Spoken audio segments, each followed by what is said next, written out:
You already know what it is. Hey, Papi, episode 18. I got your boy Rico, aka New Era Capo.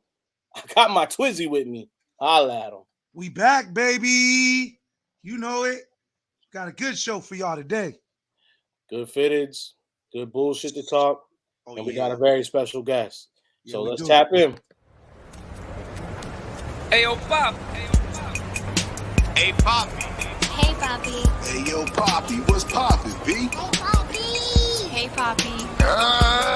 Hey, Papi. Hey, Papi. Papi. Que pasa, mi bro?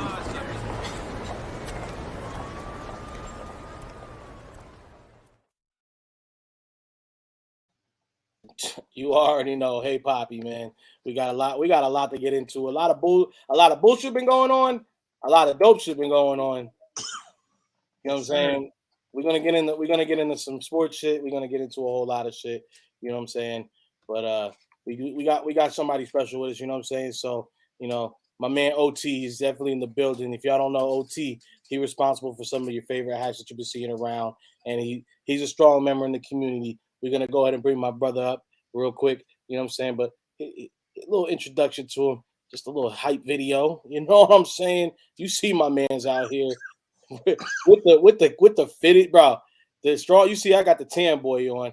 I ain't even gonna go ahead and I'm gonna let him go ahead and break it all down though. You know what I'm saying? Because this man, if he knows anything, he knows what a good fit it is. Ladies and gentlemen, OT in the building. What's good, my man? How you living? Even if they don't understand the flow, they understand the flow. My lady's going, hey, Papi. I wanted that to be I wanted to be able to get like an off brand. You know how you gotta like recreate it to get it. I wanted that, and I was trying to get it off, but bro, they were definitely not letting us. Hey, don't like that joint up on this though. That's what I was just telling my mans, bro. It's StreamYard does not let us get that shit popping. I'll shut my camera off when I take a puff. There you go. Yeah, there we go. That should do the cheat code. If anything, the live will last. You know what I'm saying? And I'll have to go ahead and hurry up and download it after that. Worst case scenario. Cheat code. Shit, man. What's good with you, bro? How you been, man? I've been good, man. Like I said, healthy Friday. You know what I'm saying? Shout out to you for having me on. Thank you. Shout out to two Ricos. Appreciate you, brother. I appreciate you for having me on. New Era Capo, my twin, for a minute, reaching out, been showing love for a minute. So I had to come up on here. He's been asking me for a minute to get on here. So, here I am.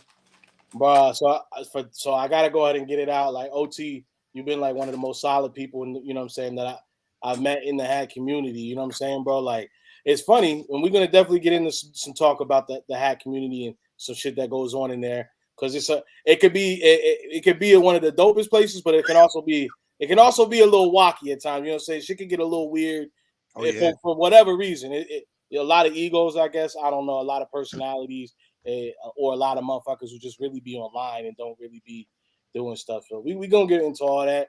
You know what I'm saying? Boom. It looks like you got some early support up in here. Joshua Flores said, "We here early. Gotta support the team. 100 Boston." Like that. Man. I like that, bro. I knew people was gonna be responding well. Jordan, appreciate you, bro. Always in the chat, bro. What's happening? Platform 246. What's good? What's happening? Good? Yeah, man. So, I want to get into some shit with y'all real quick. You know what I'm saying? We're gonna definitely ask you some things along the way. We're gonna break it up a little bit, but there's some shit I've been seeing going on out here, bro. But you know how we always start every episode off. So let's go ahead and take a moment. I don't listen to people that I can't learn from. So I don't listen to interviews of artists that don't have no value in what they say. Mm-hmm. I don't listen to music from people that I can't get no game from. Are you the smartest one in your team? Definitely not. I might be the dumbest one. Real shit. You already know Nip was always hitting them early with that. Like, and the rest of that goes like, yeah, he probably is the dumbest one in the team because if you're the smartest one in your team, that means you can't elevate. You can't go ahead and, you know what I'm saying? You never learning nothing new. You know what I'm saying? So I love Nip, man. We were big Nip fans on here. So we always going to have something positive, something from Nip before we get every convo started. You know how that goes. 6. Hey, hits it right on the head. Make sure y'all hitting that like button. Make sure you're hitting that subscribe button. Make sure you're tapping in because we got some big announcements that's going to be coming down this week.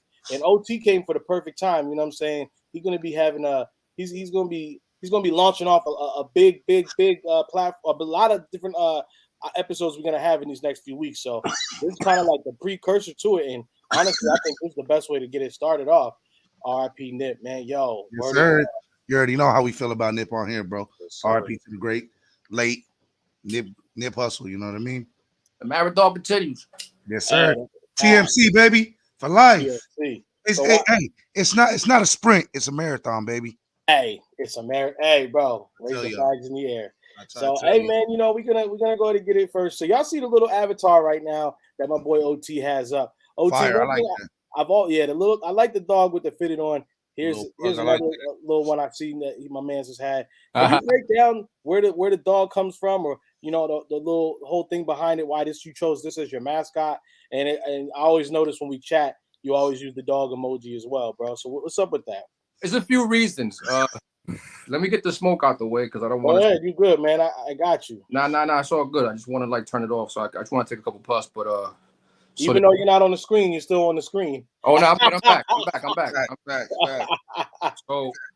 So there's a few things. First, I have a French bulldog named Nucky Thompson. Right? Oh shit! I see the poster behind you. Nah. That's just the calendar. Okay. It just so happened it's a French bulldog calendar. But yeah, I have a dog named Nucky Thompson. He's a French bulldog. He's 9 years old. He was a puppy, and he's all white brindle patch. So on that logo, you can see a brindle patch on the left eye. Yeah. On the opposite side. You can't really see it. It's supposed to imagine it there. Fuck yeah, I got you. I know I've seen it on the Abbey for sure.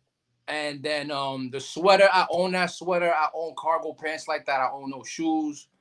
OT for the fitted hat with the Red Sox font. You know what I'm saying? That's the font right there because I'm from Boston. The pink bottom, the two-tone. Yeah. And then a dog because in Boston we have a saying on dogs. This is for more the emoji, why I use it, because I'm from Boston. And on dogs is like saying, no cap or real shit, right? Yeah. So in Boston, I get you. Well, back in the 90s when I grew up, this, from what I know, this is used in the 80s too. And they still use it. Like the young cats still use it. So when your dead homie dies, that's your dog. That's my dog. You know what I'm saying? Like my homie is my dog. Yeah. So we say on dogs, which is short for on dead dogs, which is short for I swear on my dead homies. Okay. And so on dead dogs, when you hear somebody from Boston say that, they serious about it. You know what I'm saying? Right. Yeah. That's why I use the emoji. Okay. All right. That's a beautiful breakdown, bro. I like that shit, bro. I like that. Hey, Mark in the building. Appreciate you, Mark. Always was good, man. Sure. So I gotta ask though, since you're saying your dog's name is Nucky Thompson, bro. So Nucky Thompson, that's big old school Jersey energy right there. Nucky Thompson. So Nucky Thompson's from a place called Galloway Township in New Jersey. Well, his real name was that wasn't his name. Yeah, it was something Johnson. Okay. I forget what it was, but Nucky Thompson is a character on Boardwalk Empire. But he was a real character. Yeah, real life. He's a real cat. It's based on the guy you about to talk about. But yeah, and he's actually we actually from the same town. So what I always tell people, I'm from Jersey, South Jersey. When they hear South Jersey, people I tell them either Atlantic City because in their head they really can't put together that we got places called townships. So where everybody you know because you're back east, but in Jersey we got townships. So we'll go like, bro, you can literally go up the road and then you cross over a small busy street. All of a sudden, you're in another township, bro. So I'm from Egg Harbor. Oh, I'm from Galloway Township, and then right up the block is EHT. So it's like, boom. But that character is actually from my actual Galloway Township. So it's a small city block almost right outside of Atlantic City. So my man was definitely putting in that work outside early. He's pretty much the curator of Atlantic City. He's the one that said that shit prosper the way it did. Got you. Yeah. Nice. So that was my girl and me's favorite show. that was our favorite character on the show. He's the main character. So we said when we get our dog, that's gonna be his name. That's dope. It's a predetermined situation. It's not something that we thought of when we got him. You know what I'm saying? Yeah. That's dope. My But boy then, spoke it into existence. Yeah, like it took us some months to find him too. You know what I'm saying? Actually, into the story. I was looking for a dog, for the French bulldog, for the breed. And one day I'm looking and I see a price for him, and it's in my neighborhood. It's in Roxbury. Yeah. And it's in my, you know what I'm saying? My, in the area. It's like Roxbury's like the Bronx. You know how the Bronx has like different sectors and neighborhoods? Yeah. Castle Hill, you know what I'm saying? South Bronx, whatever neighborhoods, you know what I'm saying? Projects, whatever. We got that same situation in Roxbury. I'm from Warner Park, but the dog was in Dudley, which is not that far from where I grew up. So I go pick up the dog for a great price. He was like 6 months old when I got him. He wasn't a full puppy, but I fell in love with him when I met him, and I got him for a fucking great price, like I said, for the fucking fourth time. Yeah. And when I got to the place, it was a couple in a 2-bedroom apartment, Puerto Rican couple, with like 3 or 4 kids, a pit bull, him, and another dog. It's 3 dogs, 4 kids, 2 people, and one of the bedrooms was being used as the recording studio. So this is an apartment. This is a whole apartment, dog. Oh hell, shit! That's a dog. I don't know, probably a Chihuahua or some shit. A pit bull, Nucky, who was 6 months old, and their 4 kids in a fucking 2-bedroom apartment, and one of the bedrooms was a recording studio where they record their reggaeton and shit, right? Yeah. And I gotta get this dog the fuck out of here. He's coming home. Nucky was like, "Get me out of here! Get me out of here! Get me out of here!" Nucky said, "Get me out of here, bro." I was looking for him for a few months, so it's kind of crazy how it happened like that. That I found him in my neighborhood, and you know what I'm saying, and in the area I grew up in, near the area I grew up in, which was special. You know what I'm saying, and then I linked up with the breeder. The breeder's family left the Ukraine during the war around 2012 or whatever. They were in Ukraine. They left the Ukraine. The parents, the kid, like, older cat, our age, whatever. Facts. So, but they're champion bulldog breeders. They breed nothing but champion bulldogs in fucking Eastern Europe. So they left the war to avoid the war. They came to Massachusetts, sold the dog to them. I had the papers. He was born in Ukraine. Damn. My dog was born in the Ukraine. He has Ukrainian papers. That's crazy, bro. He came here when he was a puppy. Yeah. You know what I'm saying? And they took everything they had, their dogs, and they flew over here. Back in like 2012, I want to say 2011 or some shit. Wow. And I linked up with them, so I made a relationship with them, shit like that. He got to hang with his cousins and shit way back when, way back when he was younger. Yeah. So it was cool. That's what's up, dude. Shit. Oh. Well, shoot, you know how this podcasting thing goes. I'm going to get into your podcasting background in a second, but, we're going to talk about a couple little subjects. First things first, bro. So, free him till it's backwards, but it don't look like he's going to be getting free anytime soon, bro. Dadito Calderon, a.k.a. Tax Stone, found guilty after killing bodyguard in 2016 at shooting at Irving Plaza. Bruh, on some real wide, bad snitch shit. How you feel about it, Twizzy? Motherfuckers be fucking up, bro. This rap, this street shit, this rap game, all that shit, it ain't for everybody, bro. It's gonna catch up to you whether you want it to or not. You know what I mean? Either you gotta have the right crew around you. You gotta make sure everybody's solid, or if you're gonna do something, you're gonna do it by yourself. Right. Anybody gonna tell on yourself is yourself. You know what I mean? Because at the end of the day, look what they did to Young Thug. How many left on him? 18?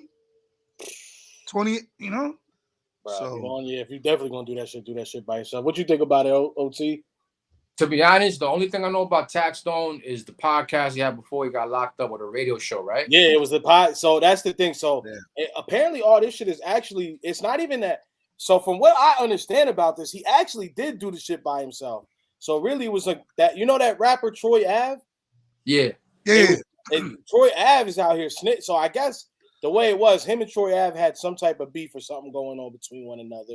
And what ended up going down is that I guess, motherfuckers had to get busy. Now, Troy Ave alleges that Tax Stone came with the intention to come murk his ass out for at the spot they was at. But I don't know. Tax don't seem like that kind of level. He seems more level headed than to do some That's shit like crazy. that out in the open. But yeah, basically the shots did ring off. The bodyguard got killed, and they put in the manslaughter on homeboy. Troy Ave bodyguard got killed. Troy Ave's bodyguard. Yeah, His bodyguard got killed. Okay. yeah, bro. It's some bullshit. Honestly, Funny how I found out about the Tax Stone situation. Y'all know Big Body Best. yeah, Big Body Best. Yeah, So that's how I would tune into whatever he was doing on YouTube, and I would always hear him talk about it. And that's when I researched the situation and I found out about the whole situation. It's kind of fucked up what happened to the man. I mean, so what was Tax Stone's reason for shooting at him? What'd he say? I mean, they had beef. Him and Troy Ave had beef, but Troy Ave was on some bullshit too. Like, it wasn't like he was just like coming there to come fuck with him. Like, Troy Ave was instigating the shit. And then, you know what I'm saying, his bodyguard ended up getting in the middle of whatever the fuck was going on with him. Whatever the scuffle was, you know what I'm saying? And he got popped. Troy Ave. I think Troy Ave also got shot in that situation, but I think he did. Yeah. Now, But, you know, he was trying to play the victim on it, like, bro. now So, I don't know. New York City, New York State gun laws is different. Oh, yeah, nah. You get caught with a blower on some other shit there. It's way different story. Situation occurred in even PA, I think, or like Florida. What's good? Maybe What's good? Charge, you feel me? But yeah, in PA, I remember when I was younger, bro. If you got caught in Philly, in Pennsylvania, when you got caught with a blower, I think you was getting 5 years off top just for having the stick on you, and then it was like another 3 per bullet, bro. Like they weren't fucking around. Yeah, but those laws is a lot. They're not like that no more, right? Yes. Nah, they got more lax recently. Yeah. You know what I'm saying? So they didn't get laxed out here. That's for sure. Nah, but I mean, y'all New York is still like not lax with it. I'm surprised. Honestly, I'm gonna keep it a buck. I'm surprised New York got legal weed, bro. I'm really shocked about that. They switched it up on that one. It's about time. Yeah, they had to do that. Yeah, I mean, bro, they like, had to do that shit though. Like the only state in the Northeast that didn't have like some kind of recreation or like just like a fine and a slap on the wrist type shit. You know what I'm saying? I mean, bro, it's weed. You never heard a motherfucker do no wild shit off weed. You know what I'm saying? Like regular weed. I think the weed laws was legal when Tax Stone let the gun off. That situation would have never happened. Marcus. We know you got it on you go. We know your state's legal like that. Hell yeah. That he in Texas. Big guns. He would have definitely got off with a self-defense charge down there. Like, yeah. I'm in Nevada, so we good money out here too. I'm all right. I'm in Cali. I'm solid. I'm all right for now. Yeah. Word. Well, shoot, getting into, like we said, I know you got a podcast and background yourself. So what's up with the shit talk? You know what I'm saying? What's up with the STC podcast, bro? You know what I'm saying? I know it's been a minute since we dropped the episode. You know what I'm saying? Like, I liked it because y'all's dynamic used to actually be pretty good because, you know, you're saying, like, you're more like a hip-hop urban background, you know what I'm saying? He's the white guy. And exactly, bro. He's a white guy. Y'all would get in there and start talking about some wild shit like white dude. That's why I fuck with him. Yeah. I don't got many corny white dudes in my life. You know what I'm saying? Having a corny white dude is very, very vital to everybody. Yeah. I mean, I say that. Trust me. For sure. Everybody got one of those, I believe. So what's good with the pod, man? Are we getting into some new episodes soon? You know what I'm saying? Are we I don't think so, to be honest. I love the guy. Yeah. I love what we was doing, but the situation happened like this. I'm just gonna put it all out there because I get asked about this shit all the time. I'm tired of this shit. So if that's still my brother, we still cool. Yeah. He had a situation in New York City that he moved during the pandemic. I helped him move to New York City, which is part of the reason how I got involved with Hat Club, you know, with the whole situation down there in Hat Club, whatever. No. Yeah. I want to get into that after this. So right. Yeah. Which is how that leads into that, right? So yeah. He moved to NoHo, okay, neighborhood during the pandemic at pandemic prices. So the rate was super low. Like right? Nothing. Yeah. For an apartment in New York, his first place was super small, and you could tell. I remember the Gio Perez episode, the first episode I did with Gio. He's a comic, great, fucking amazing comedian. We did the episode with him. It was in that apartment. It's a small ass apartment, bro. Like tiny. Like it was hard to do anything in that. It was a closet. Yeah. super cheap. And then he found another place, a 2-bedroom in NoHo. That was amazing on like 2nd Avenue and East 3rd or some shit. Yeah. Like a few blocks from Thompson Square Park. It was crazy. And I helped him move into that one too. And that situation was great because that was more space. He had a recording studio room. He's professional. Like, if you know him, everything is done top-notch quality. So the lighting was top-notch. The audio, he has a background in audio engineering. He's a musician himself, you know what I'm saying, in alternative rock and roll, whatever you want to call it, heavy metal. And he knows he has an ear for sound, for quality sound. So boom, he has the whole room decked out. It turns into a business for him where he's getting clients because he knows comics who know comics, and podcasting was a real popular thing during the pandemic. Oh yeah, it was. So everybody got a new one at that point. He's offering a service where he's the producer, engineer at a rate of like, I'll put it out there, like $900 a month, right? Oh yeah, okay. Or a week or some shit. A month. Yeah. I believe it was a month. The clients are paying $900 a month for 1 episode a week. Damn. 3 episodes a week. I mean a month. How many a year? And the clientele starts going, it goes from 1 to 5 to 10 to 20. Okay, right? so he was actually doing all right with it. He was doing good. It's a business now. Yeah. Now it's a write-off. Now he has to do taxes. Now tax ID numbers, all that shit. It's a business now, right? Yeah. His popularity, he got some clout with being behind the boards, right? Recording, engineering, the whole thing, getting the podcast sound quality to perfection. So he takes a side job with, let's be honest, the competition. Competition and him, Louis J. Gomez, go fuck yourself, you prick. So he's also a stand-up comic, but I ain't gonna promote his ass because he ain't funny. So listen, he fucked around and he got envious of what was going on. And I think he wanted him to record everything he was doing from his studio or something. I don't know the details. Yeah. Where the competition asked him to come work for him on just not a part-time basis, but more of like an overall basis. Like he wanted him to shut down his business pretty much. And my man wasn't doing that. Well, right? Shit, he was the ops. You know what I'm saying? What the fuck? Well, first you hired him part-time. He's doing such an excellent job that you see what he's capable of and you want to get rid of him. Yeah. That was the move. And my boy's like, nah, I'm not doing that. I got 20 people I'm working with. I'm taking care of my overhead, my rent, my electric is taken care of. Yeah, what the fuck? That's just wild. And then it's like hustling backwards at that point. He starts cutting his throat. The competition. He starts to steal his clientele. His base. Over time, over months, right? Mm-hmm. He starts stealing his clientele and it's working, and he's noticing it. These people, like these are white dudes, from New York comics. They don't know. It's like it's a handshake deal. Yeah, big facts about that. A lot of it's not on paper, which is where he fucked up. Or maybe a lot of it was on paper.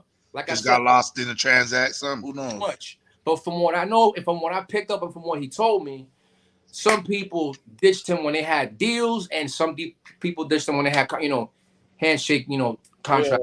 Yeah. And now it goes from 20 to back to 15 to 9 to 6. And while this is happening, his building gets bought out by a Chinese guy. No offense against my Chinese brothers, I love y'all. Yeah. Chinese capitalists from China. If you know Chinese capitalists, they buy property up in places like New York City, Boston, and they either turn it into a parking lot, make the building fucking, put a new building there. Yeah. New building. They get on that gentrification vibe, you know what I'm saying? They try to redo the shit out. They renovate. And they told him they were going to renovate while also raising his rent. So we had 2 options. He can get the fuck out of there, or he can pay his rent times like 200%, right? His rent went from like $2,900 a month in NoHo, 2-bedroom, or $3,200 a month, some wild shit. It was crazy. to like $5,900 a month, right? And Yeah. and with the, you know, had he had a clientele of 20 people, still It wouldn't have hurt it.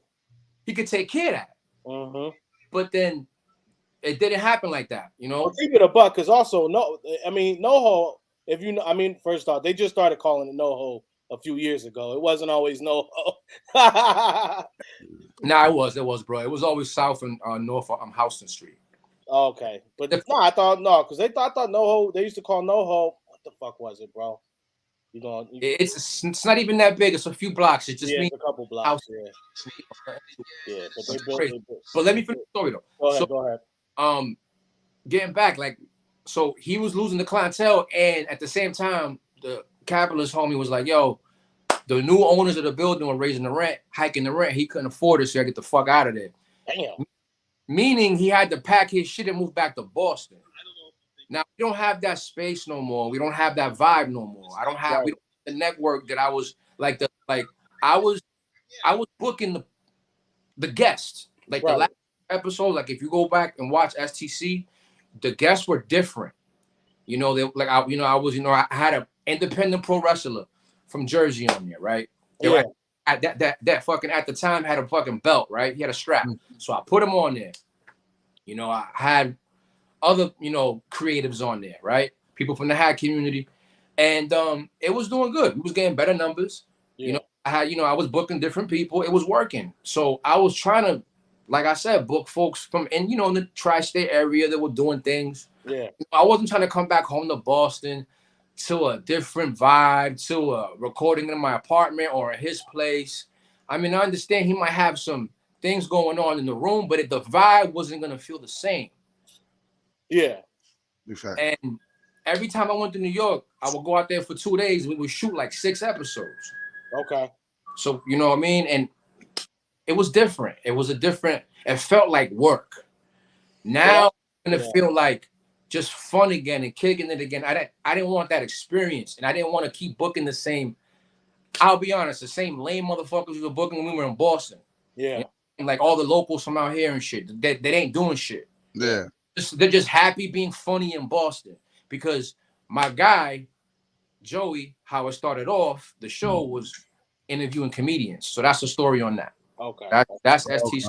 We'll get back to it when we go back to New York, which is gonna happen. Well, that actually makes a lot of sense because I'm gonna be honest. When I first came across and we first started rapping, I didn't even I knew you were like in the Boston group because I saw you associated with some other guys that I know like were around the Boston area. But then I'm like, damn, he always seems like he's in New York. Is he in New York? Is he actually in New York base or you know what I'm saying? So and then also like some of the hats I saw you dropping like you had hat you know what I'm saying. What the first one was Hat Dreams if I'm not mistaken. Yeah. And then Hat Dreams is in DC. Yeah, there we go. And then I know Brooklyn Caps is obviously New York. Shout out Major Mags, but I'll get into DC. Yeah, we'll get into that was shout out. They just had a couple good drops this past week. Shout out Slim with the icy brim. Had on that beautiful Pirates the other day. You know what I'm saying? So we definitely they did their Hat Dreams with that. So yeah, I didn't know where initially you were from it in the beginning. I'm like, damn, my man is all around. And then when I think when I ordered which one was it? That's when I finally saw the address of the store. I'm like, oh, this got like a DC hat. That's how I found Hat Dreams wasn't in New York because at first I thought that was in New York. So that clears it up a little bit. So you was just kind of back and forth because I'm like, damn, that's a 4-hour drive, bro. If the traffic is decent, damn, jeez. I mean, I've been going to New York City since forever. Backstory of New York City, real quick. My dad came to Brooklyn from Puerto Rico. His first place he ever arrived to was in 1979. Yeah.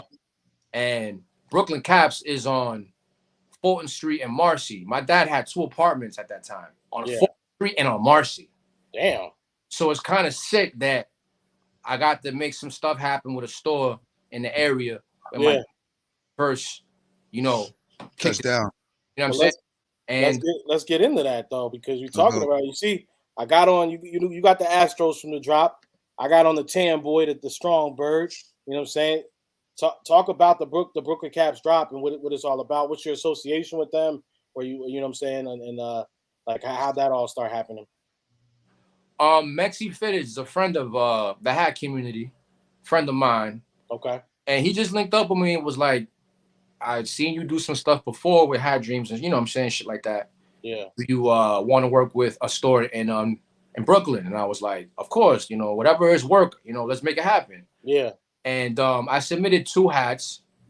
The first one was a Florida Marlins, which is my 3rd ever mock-up that I ever did. I'll grab it right now. Is it the orange one right here? Yeah, this one. I got it in my hands right here. I see it.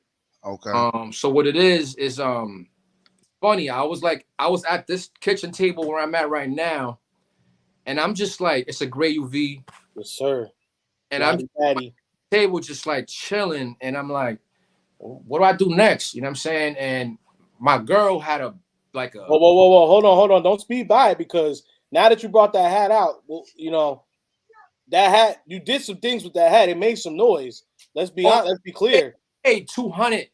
He made like over 200 of these. He ordered over 200 of these. There's only like, that was last there. There's probably like 3 left. That hat did some traveling. That hat has been some places. Your Florida Marlins didn't sell out, but there was over 200 of them. So you got to understand. And I didn't know that. So I went to yeah, because let them know a normal clip is usually what, 82 if they do a full. Nah, like right? 36. I think is the least that you could get if you're a new store. Yeah. That changes. Those dynamics change as you keep, you know, working with New Era. But he ordered over 200 of these shits. And niggas be like, oh, that shit didn't sell out. That's because it's over 200 of them. And I'm just a low-key cat. Yeah. I'm low-key. You know, a lot of the shit you do is low-key, though. So that's why I'm happy we got you on. I want to definitely hear all this shit right here. So how that came about, I was just at my kitchen table. My girl had the box of the goldfish that you buy from like the wholesale club. Yeah. The really big box, right? The jumbo box, right? Yeah. And I was like, let me do Florida Marlins goldfish based on that box. I took a picture of the box, I threw it on my app, and I just mixed matched the colors together, and I came up with this. I sent a bunch of mock-ups. He picked like 5. He picked this one, and he picked the Brooklyn Dodgers that didn't get approved by the MLB. So yeah, that's it. So the patch didn't get approved. The side patch of the Brooklyn. Yeah. So wait, but what I was saying is that hat also made some noise, because aside from selling all those units, bro, we seen, you know what I'm saying, you had some performer artists in that joint. Oh, I mean, I've seen a lot of people from the community that actually embrace it, that actually wear it. You know what I'm saying? Because, you know, people I want people to understand this. It's one thing for somebody to like say we fuck with you, yo, that's my man's, all this and that. But for somebody to go ahead and do this, somebody to go ahead and do this, somebody to go ahead and actually put their paper out there and actually really support you. That's lit. That says a lot. That's lit. lit. You know what I'm saying? Thank you. That says a lot, bro. So I told you that how many times now, though? But no, I'm not saying it for me, like for that. I'm just saying, but it means a lot.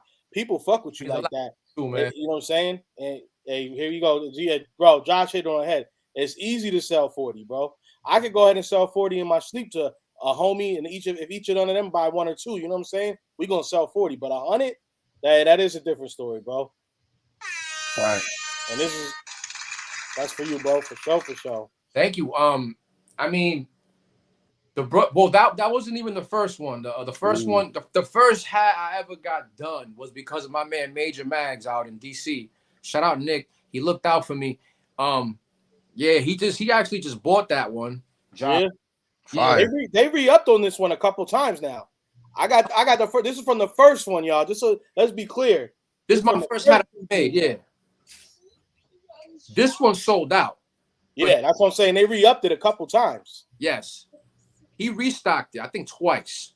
So I think Josh might be getting the 3rd iteration or the 2nd or 3rd. I don't know. 2nd or 3rd gen. So this, bro, it ain't nothing. You know what I'm saying? About it. And this is the peanut butter and jelly white bread.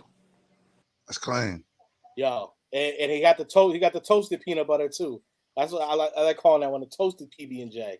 Yeah, this is the wheat bread. Yeah, we go. Wheat bread. Wheat bread. We got wheat bread and we got white bread. That is some crack in the hair right there. That's fire.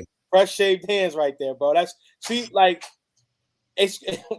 you gotta watch out. You gonna get called the snack hat guy. The snack hat guy. Instead of the snack hat, he's a snack pack hat. Yeah, I just imagine an OT, you at the crib, you know what I'm saying? You just watch a little program, you hit the bleezy, you know what I'm saying? You chilling. All of a sudden you walk to the pantry. The fuck we got up in here to eat? PB&J. Hey, Joe, PB&J, that could be a fucking hat. He said, "Yup, this is it." Them shits is icy. I mean, but bro, and yeah, see, like the pack is perfect. And it was funny because another shop tried to bite, and they tried to bite for show. They did, but I love that shit. That's just raising toast. Yeah, raising toast. I That's like that, Marcus. I like that, Coach. Shout out to Coach. oh, Jar, just my hair. Got long hair. Chill out. Hey, no, I already know, bro. You good, you know. So, it was funny. Twizzy was just having a convo about we were having a bent brim convo. So you're a bent brim guy like me, and you're kind of backing up Twizzy's what he believes. So he thinks people who like me and you who bend the brims, it's because we got the long hair. We can do it. He says, I don't see too many people with short hair that's out here bending the brims like him. I mean, I do be knowing a couple, but I be see all the homies that do bend it crucial. They all got long hair. You know, so my boys got hair. They got, you know, it's the normal to fluff out the bent. You know what I mean? It's. I mean, you know what? Something is not like now that I think about it, a lot of people with long hair do bend their brims. That's what it's crazy now, right? When you thinking about it. If Steve Ropa's watching, or if he's watching this later, he's definitely has short hair. And Coach has short hair. He bends the brim a little. You don't do a massive Coach. You don't do a massive bend like that. You don't be in the episodes like this with your brim all episode. You know what I'm saying? I mean, who knows? You never know. I might bend one eventually. I think there is something here to the theory, bro. I think there is. So we got the All-Star 96 patch. You know what I'm saying? Like so for one, this is, bro. So and I want to give this. So I'm gonna let him in. I know you're a very low key guy, but I gotta peel the curtain back a little bit on this. Okay. So I want y'all to know OT really is a humble dude, bro. And if you don't know, I'm gonna let you know. So me, I've collected hats for since I've been a kid, bro. But I was new to the hat community last year. You know what I'm saying? I was new to the whole community. I never used to bend my brims, but look now, it has grown, bro. It's something about that once it hugs the face, especially for brothers like, hey, you know what I'm saying? Josh, bro, you got the same kind of round feature as me, bro, and then you got the beard. Boom. My shit just got cut. But my shit be coming in clean though. My shit be out there. So I'm gonna peel the curtain back. You know, I was new to the hat community last year, and you know, you kind of you're on Instagram. It's kind of like it's a wild west, bro. You really don't know who you're talking to half the time. You know, you got a lot of personalities, a lot of weird shit goes on, and like we said earlier, a lot of weird shit. We're gonna get into that. So you know, sometimes you reach out to somebody, and then you know, like you never know what the response is gonna be. So I ended up seeing like me and OT just started talking on some cool shit, and I was like, he's like, I know some good shops in Vegas where you can get some good hats in hand. He puts me on to a couple places I can go check locally, which ended up working out. I found a couple good ones off the strength of what he told me, and then also, you know, I'm like, bro, like he tells me I got some shit coming. I'll let you know when it is. So boom, sure enough, the PB&J. Hey, don't tell nobody, bro, but check it out. Sends me the little sneak peek. I said, "Oh hell yeah!" And just the off the strength, but like I said, him being a good dude, kind of leading me in the right direction, how to look at some shit, and like where little things you can kind of get into with this. Like it's gonna make me have that personal relationship always. Like it's not even on some customer shit, but like I really appreciate my man's in the community. So one thing we want to talk about is how did you get into the community, bro? And how do you have this how you kind of move around in it? You know what I'm saying? What do you want to bring to the game? All that, bro. So being from Boston, right? We get a lot of our style from New York, right? I've always, you know, I'm not gonna lie about that. Fitted hat, one of them. So as a kid, I always liked fitted hats. I could show you pictures of me 12 years old wearing Mark Echo and a fucking pinwheel Red Sox hat, you know, from Lids. Talk about it. And I was always into, you know, streetwear, and the fitted hat was just a part of the accessory of just the streetwear culture. And that's how I got into fitted hats. You know, I had a homie that even worked at Lids. He was a store manager. He used to let me fucking take every hat I wanted. Like, And you know what I'm saying? And it wasn't even like, it was like, yo, take fucking 5, you know, take 1 here, 1 there. You know what I'm saying? Yeah. He was my dog, you know, and he was like 2 grades higher than me. And he just always looked out. So fitted hats were always cool in high school, right? And then I got out of fitted hats after high school. I started growing my hair some more, and you know, being Wait, let me get your age. When were you getting out of high school? Because I'm old. I'm in my 30s. I'm in my 30s too. So I'm that in my makes 30s sense. too. Yeah, we're all in our 30s. The only reason I asked that is because 86. because when we got out, because fitteds 88. were a thing when we were in high school, and I do remember so I graduated 07, bro. I graduated 2007. So I think like fitteds, I was still rocking fitteds on the regular, like probably till like 2009, 2010. And then I started seeing fitteds kind of like people wasn't doing the fitteds as It sturdy was as they were. snapbacks for a little bit. Snapback started coming in. Facts. You says you don't fuck with the snap. I can't fuck with the snap because my hair's too thick. Instagram's full of snakes, very rare to clean. Hey, bro, yeah. And I seen your shit unfold over the week, bro. So I hear you, bro. And we only gonna talk about that too. And Marcus, I did see the picture. You're confirmed. He does have the shaved head. He is rocking the fitted with the deep bend, y'all. But go ahead. I digress. So you're getting out of high school. You're not really fucking with the fitted too much more. We all old heads, facts. Yeah, and reason being, I started growing my hair, and you know, I used to always hear from like my grandmother, my parents, and shit. Well, my mom, yo, why are you wearing a hat? Like you're gonna go bald wearing a hat. Like you got to put your hat in the, you know, in the sun. So, and in the wintertime, I just wear beanies, right? Yeah. And then I started wearing bucket hats, polo, leather strap joints. Facts. Rugby, the brand, Ralph Lauren. Yeah, hell yeah. Heavy into the polo scene, the rugby scene for a bit. Just that kind of shit, that kind of headwear. And then my dad had a stroke. Oh shit. And then my dad died. Wow. Years after the stroke, though. Yeah. During the pandemic, not of COVID. Well, rest in peace. Rest in peace. If you know what that is, that's something that takes over your body when you have pneumonia in the hospital. Yeah. Once it takes over you, you're fucking done. You can't do nothing. Yeah. But like, my dad would wear a baseball cap. It's in the bedroom. I should go grab it and show you. It's a 2-tone, says Red Sox. Best believe I'm doing his. I've done his hat over in different renditions, different colorways. Yeah. Get back to doing that hat, and I have a goal to do it with a specific store. And I've spoke to somebody who worked there. Whatever. So when he passed away, he left me 2 things: clothes that, you know, obviously I had to pick up from where he was staying. Right. I had to pick up his property. Right. As being the last person. You know what I mean? The next of kin, right? I was his next of kin. Right. I had to pick up his shit. He left me 2 things: his clothes and property in Puerto Rico, land. Nice. Oh, no shit. Nice. That's what's up. Where at, if you don't mind? Where at? But that's where it's at. Through here, it's my grandfather's land. Okay. Passed on to my brother. I mean, passed on to me. Wepa. Yeah, we all some Boricuas on this here too. We all Boricuas. My family's from Aguadilla, so you know what I'm saying. Yeah, my family's from Mayagüez. I love it. That's beautiful. My family, my dad's side is all from the city area. They're from everywhere from Santurce to Caguas. Okay. Yeah. And then my mom's from the Montes, like Villalba, which is like. Yeah, I know you. Yep. Yeah, mom's is from Mayagüez and pops is from Balboa. Yeah. I've family, but not the other time. So my dad passed away, left me the fitted, left me the land, and I'm like, yo, let me get back in the fitteds, man. I'm lying. Like I bought 2 fitteds, 3 maybe, but they were Supreme. I wear a lot of Supreme. Okay, I get you. 5 were Supreme fitteds. Hey, there we go. My uncle. That's my uncle. Shout out. Oh, shout out. Okay. Shout out. Okay. Yeah. That's family right there. You know what I'm saying? Let's go. Vega Veja. See, all the Boricuas up in here. All the Boricuas. Make me go grab my Puerto Rican hat. You feel me?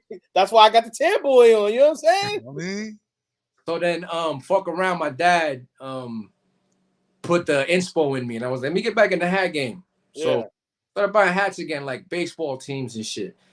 I know about Hat Club since 2012. I used to be in the reselling sneakers and buying, exclusive sneakers. So I would go to 21 Mercer Street back in New York back in like 2012, 2013. That was in Soho. Hat Club used to be in Soho, south of Houston. So I would walk by Hat Club, walk in. They would have the regular Boston hat with the B on it. I'm like, it's just whack. They have every team that was fire and just whack ass Boston hats, which was, which I could understand. So, New York store. So, and then during the pandemic, which during my dad died, when I helped move Joey to the podcast studio, the first one, I walked by Hat Club, but it was boarded up because it got hit up during the riots or whatever. Talking about on Bond Street? I believe so. Yes. Yeah. Before the re-grand opening. Yeah. So I was like, oh shit, I remember this place. Now that I'm back in the hats, I'll shop with them. So I started shopping with Hat Club. I was buying Sports World. I was buying hats from a couple other stores. I think My Fitteds. Oh yeah. Shout out. My Fitteds. And then got a My Fitted right here. I got a cousin through marriage from my cousin Steven. His brother-in-law Marlon got me into hats from Hat Club. He was like, bro, just buy from Hat Club. They're like the hype shit going on. So I started doing that. And then I started collecting every Boston Hat Club hat that they ever dropped. Wow. And I did that. I own pretty much, I'm probably missing like 5 from the old shit, but I pretty much own every hat they ever dropped that I feel like is a necessity for the collection. Yeah. And then the hat community, I started going to NoHo and I would see that the lines and shit. So I started engaging from my personal account over time often. I'm like, let me just make a hat page. So I made a hat page, OT Brims. And then that took off and, you know what I'm saying? Just, the situation with Major Mags and this hat, I didn't even get into that. Just going back, because I have to cover, because that's how I got to this point. My whole crew here, I've been a bad influence with the hats on the whole crew. Same here. Hey, bro, that's you see fire shit, you send the link all, so what can I say? I fuck around and just out of curiosity and just fucking around with, let's just do something crazy. Let's do a mock-up. Me and Nick. He had the program. I gave him the ideas. Pick Philly, which patch, how to put the colors together, what color, the guts, all that. He got involved with Hat Dreams. Mm-hmm. He actually made the hats happen. So I got him to thank for this peanut butter and jelly pack. That's completely him. He made that happen for me. It was beautiful, and I have him to thank for this. Nice. Josh said my Fitteds. Hold on. He said my Fitteds is where it started for me, at least hat community wise. I've always worn hats my whole life though. And I feel my Fitteds is I feel like a lot of people get out there, but real quick, I didn't want to cut you off. But the reason I want to stop you right there is because I do want to kind of ask in the midst of all this, how many designs do you actually have or have you worked on? Because I know about the PB&J drop. I know about the goldfish drawing, and then I'm aware of the one that just dropped right now. What we're rocking right now. So, but I know you're also kind of I don't want to say this the wrong way because people get sensitive about certain shit. I know you're involved with other designs or other projects. I'll say it like that. That sounds politically correct, right? Yeah, you could say that. But if I think you about to get into what I think you about to get into, I'm not getting. I just wanted to know. I'm just saying. So, how many projects have you actually been a part of or designed yourself? Design myself 7. So I designed 7 hats that you can go buy. Okay. 7 hats. Said you got to send them a size 8 for his baldy. Part of, you can say. Uh-huh. I don't know. Just. I mean, I help middleman the other ones. Okay. Well, I mean, so that makes sense because I know. Yeah, we ain't gonna put too much out there, but yeah. I help middleman the other ones. I didn't have no creative influence on any of them. On the ones that I help middleman. So no, that's what I'm saying. No, I'm not. See, so that's why. So I do want to talk about this because it does get a little weird. Like we touched on this a couple times. Josh has even said in the comments, there's a lot of personalities in this game, bro. A lot of people feel like they lay claim to a lot of shit. A lot of people feel like shit just gets a little wacky. This shit, you know what I'm saying? Like it is what it is, bro. So Yeah, I mean, bro, like you. For instance, the little it wasn't a serious situation on your drop day, but like people try to make something out of nothing, just like that. I'm not gonna say the details of it, but shit like that. You know what I'm saying?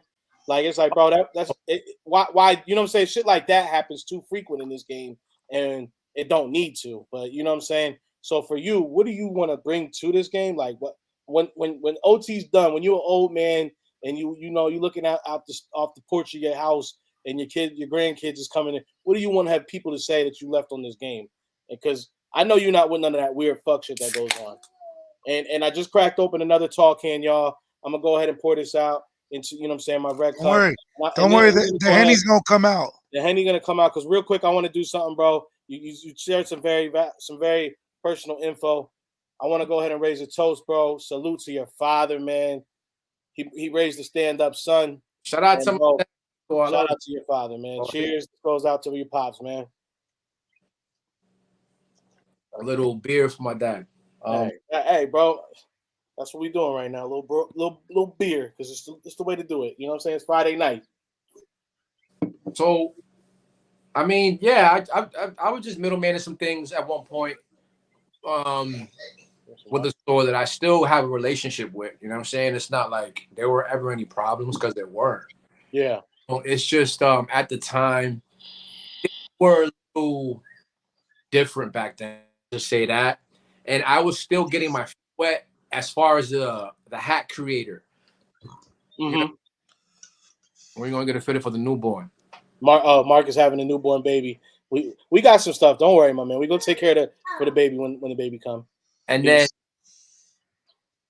then the whole situation, which the recent one you're talking about, that's just like I can't control that. Yeah. I in there because I heard something from somebody who I thought was a supporter, and if they're gonna sit there in front of 50 people and lie about something, I want them to say it to me how they said it to me in private in the back channel, and like to me, like it came off as hate. So I just wanted him to make it clear for me. Was it love when you told me it was love, or was it what you're saying what it is now? Yeah. Because it sounded different than what you was telling me a week ago, or what you posted in the comments when I made the post. Yeah. For the promotion of the situation. But it's unfortunate, man. Like, if we that way. Burnt. Luckily, I don't have a problem burning a bridge because I consider myself a real good swimmer when it comes to shit like that. Yeah. And I know how to get back to land. I've always got myself back to land. This is how I'm still standing. Shout out to my dead homies. And the reason why like I do what I do now because with the hats is because like I've always designed my own merch. Like I make rap music, right? Yeah, I was gonna say, so that ties into it. Go ahead. Overtime often oven door promotional hoodie. The shit says 28 grams in the back, right? It says 28 grams because my homies call me O, and if you know an ounce, O is 28 grams. Yeah. So I put the 28 grams on the back, right? Like a basketball jersey or a football hoodie, whatever jersey, right? I've had jackets.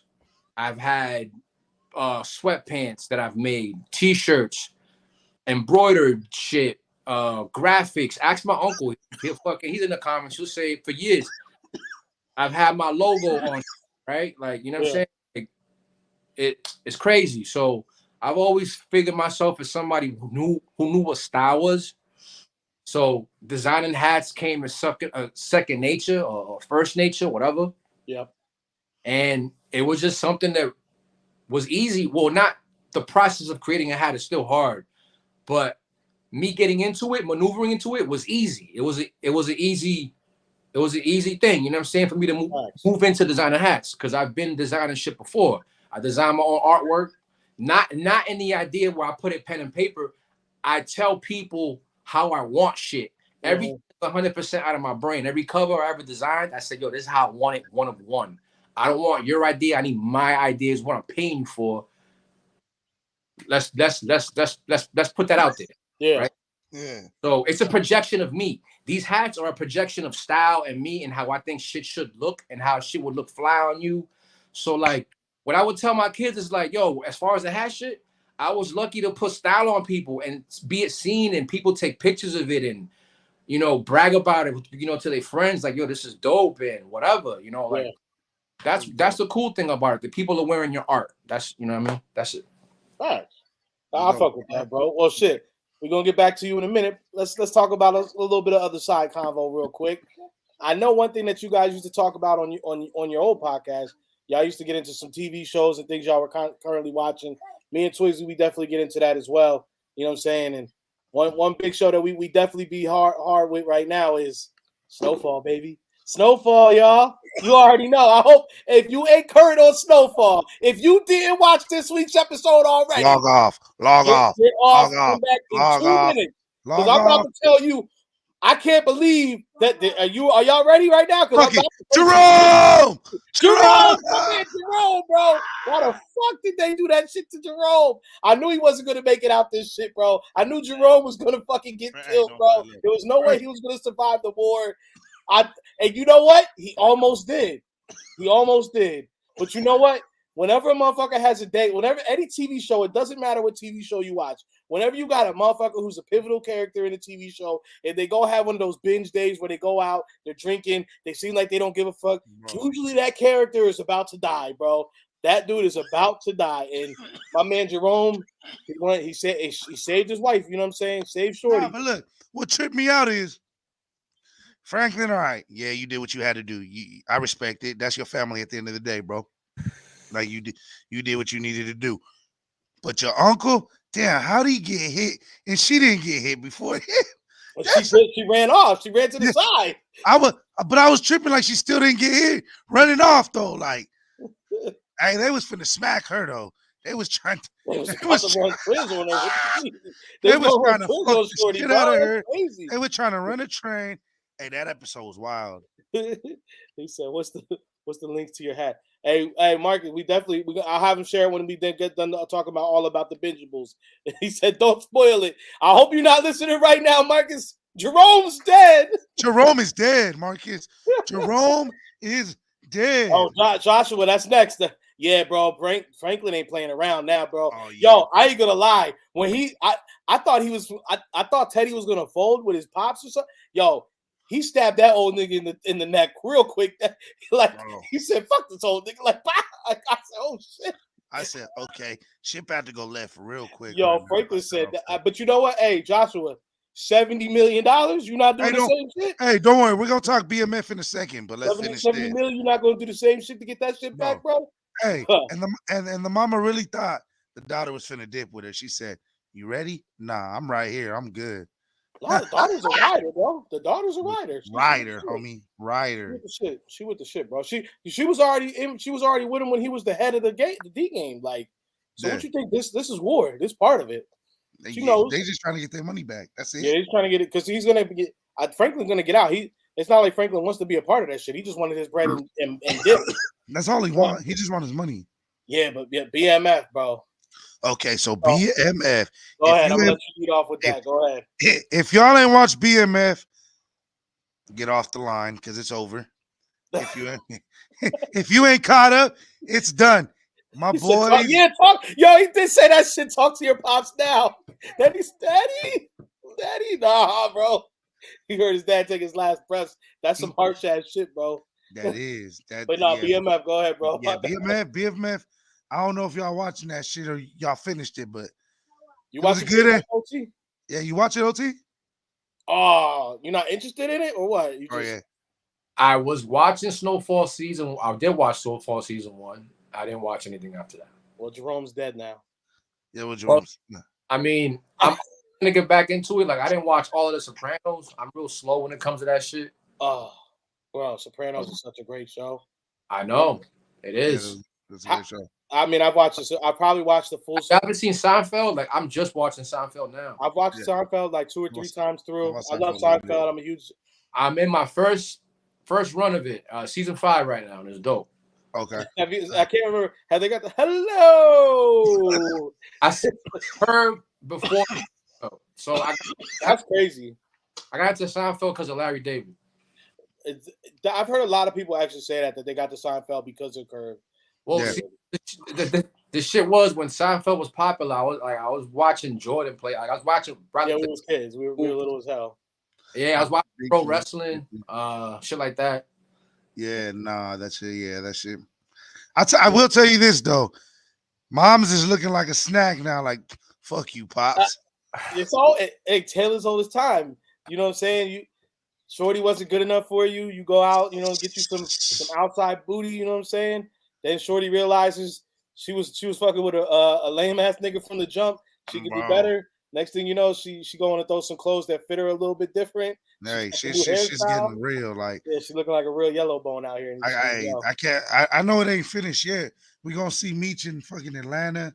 Shit finna be wild. Yeah, like this is so. It's cool that we've 2 seasons in, and Meech is just now heading to Atlanta. Barely And now. for him to go to Atlanta, and that's when we know shit really is gonna get ramped up because I mean, the great thing about watching BMF is like you really can't ruin it. You know what I'm saying? Like everybody knows the story, so it's just like they're adding theatricals and they're adding little stories into it. So that's cool. But yeah, I mean, bro, the way that they ended that shit off, you know what I'm saying? I like that they didn't kill dusty ass Lamar. They got him hooked on fucking. They got him hooked on the Pookie. He's on the Pookie pipe. You know what I'm saying? Walking down. Hey, he's hooked on that shit hard, homie, hard. But my man tried to take out Southwest T. That shit crazy. He took out his baby mama with his bare hands. So fuck him. Yo, that shit is crazy. Cause yeah, dusty ass Lamar was a bitch ass nigga, man. Yeah, fuck that nigga. That nigga was a motherfucker like that. Having him around is dangerous. That's why I knew like his boy. A lot of people might say that that's crazy that he turned his boy over like that, but a motherfucker like that around you is a liability at the end of the day. It's a big liability. He rolled with him. He did some dirt with him. He was out here helping him cover up crimes. He was out here sewing him up. But it's like he was with him, but he said, "I had enough of this shit, nigga. Like you trying to do too much in my house. You trying to run me? Fuck that. Fuck it. It is what it is, bro. Like he said, bro, you killed the only bitch that ever loved your ass. Like on some dumb shit. Yeah, bro. His boy had to do him in. But the way the cop's son, like, bro, all that shit was crazy, bro. Yeah, if you ain't watched it, OT, I highly suggest you take a minute and try to catch on. It's a good show. I will say that. Speaking of Seinfeld, is a classic. But he said, yeah. But if we're gonna be there, Martin or the Wayans. Oh yeah, watching was Martin and the Wayans brothers. I love that. You know what? All right, that's all day. I watch that all out from like legit too. Besides New York, I was seeing what they were wearing. The sneakers. Yeah, they were in Detroit and they was putting some shit on. The Maurice Malones, the Mecca, all that shit they were wearing. The Nappy brand had me looking for that shit, and not Rap Crew, an actual brand called Nappy, and FJ 550 with fucking Fat Joe, all that shit. The fucking the BKs, the British Knights. The BK, but the reason I gotta engage here and say so.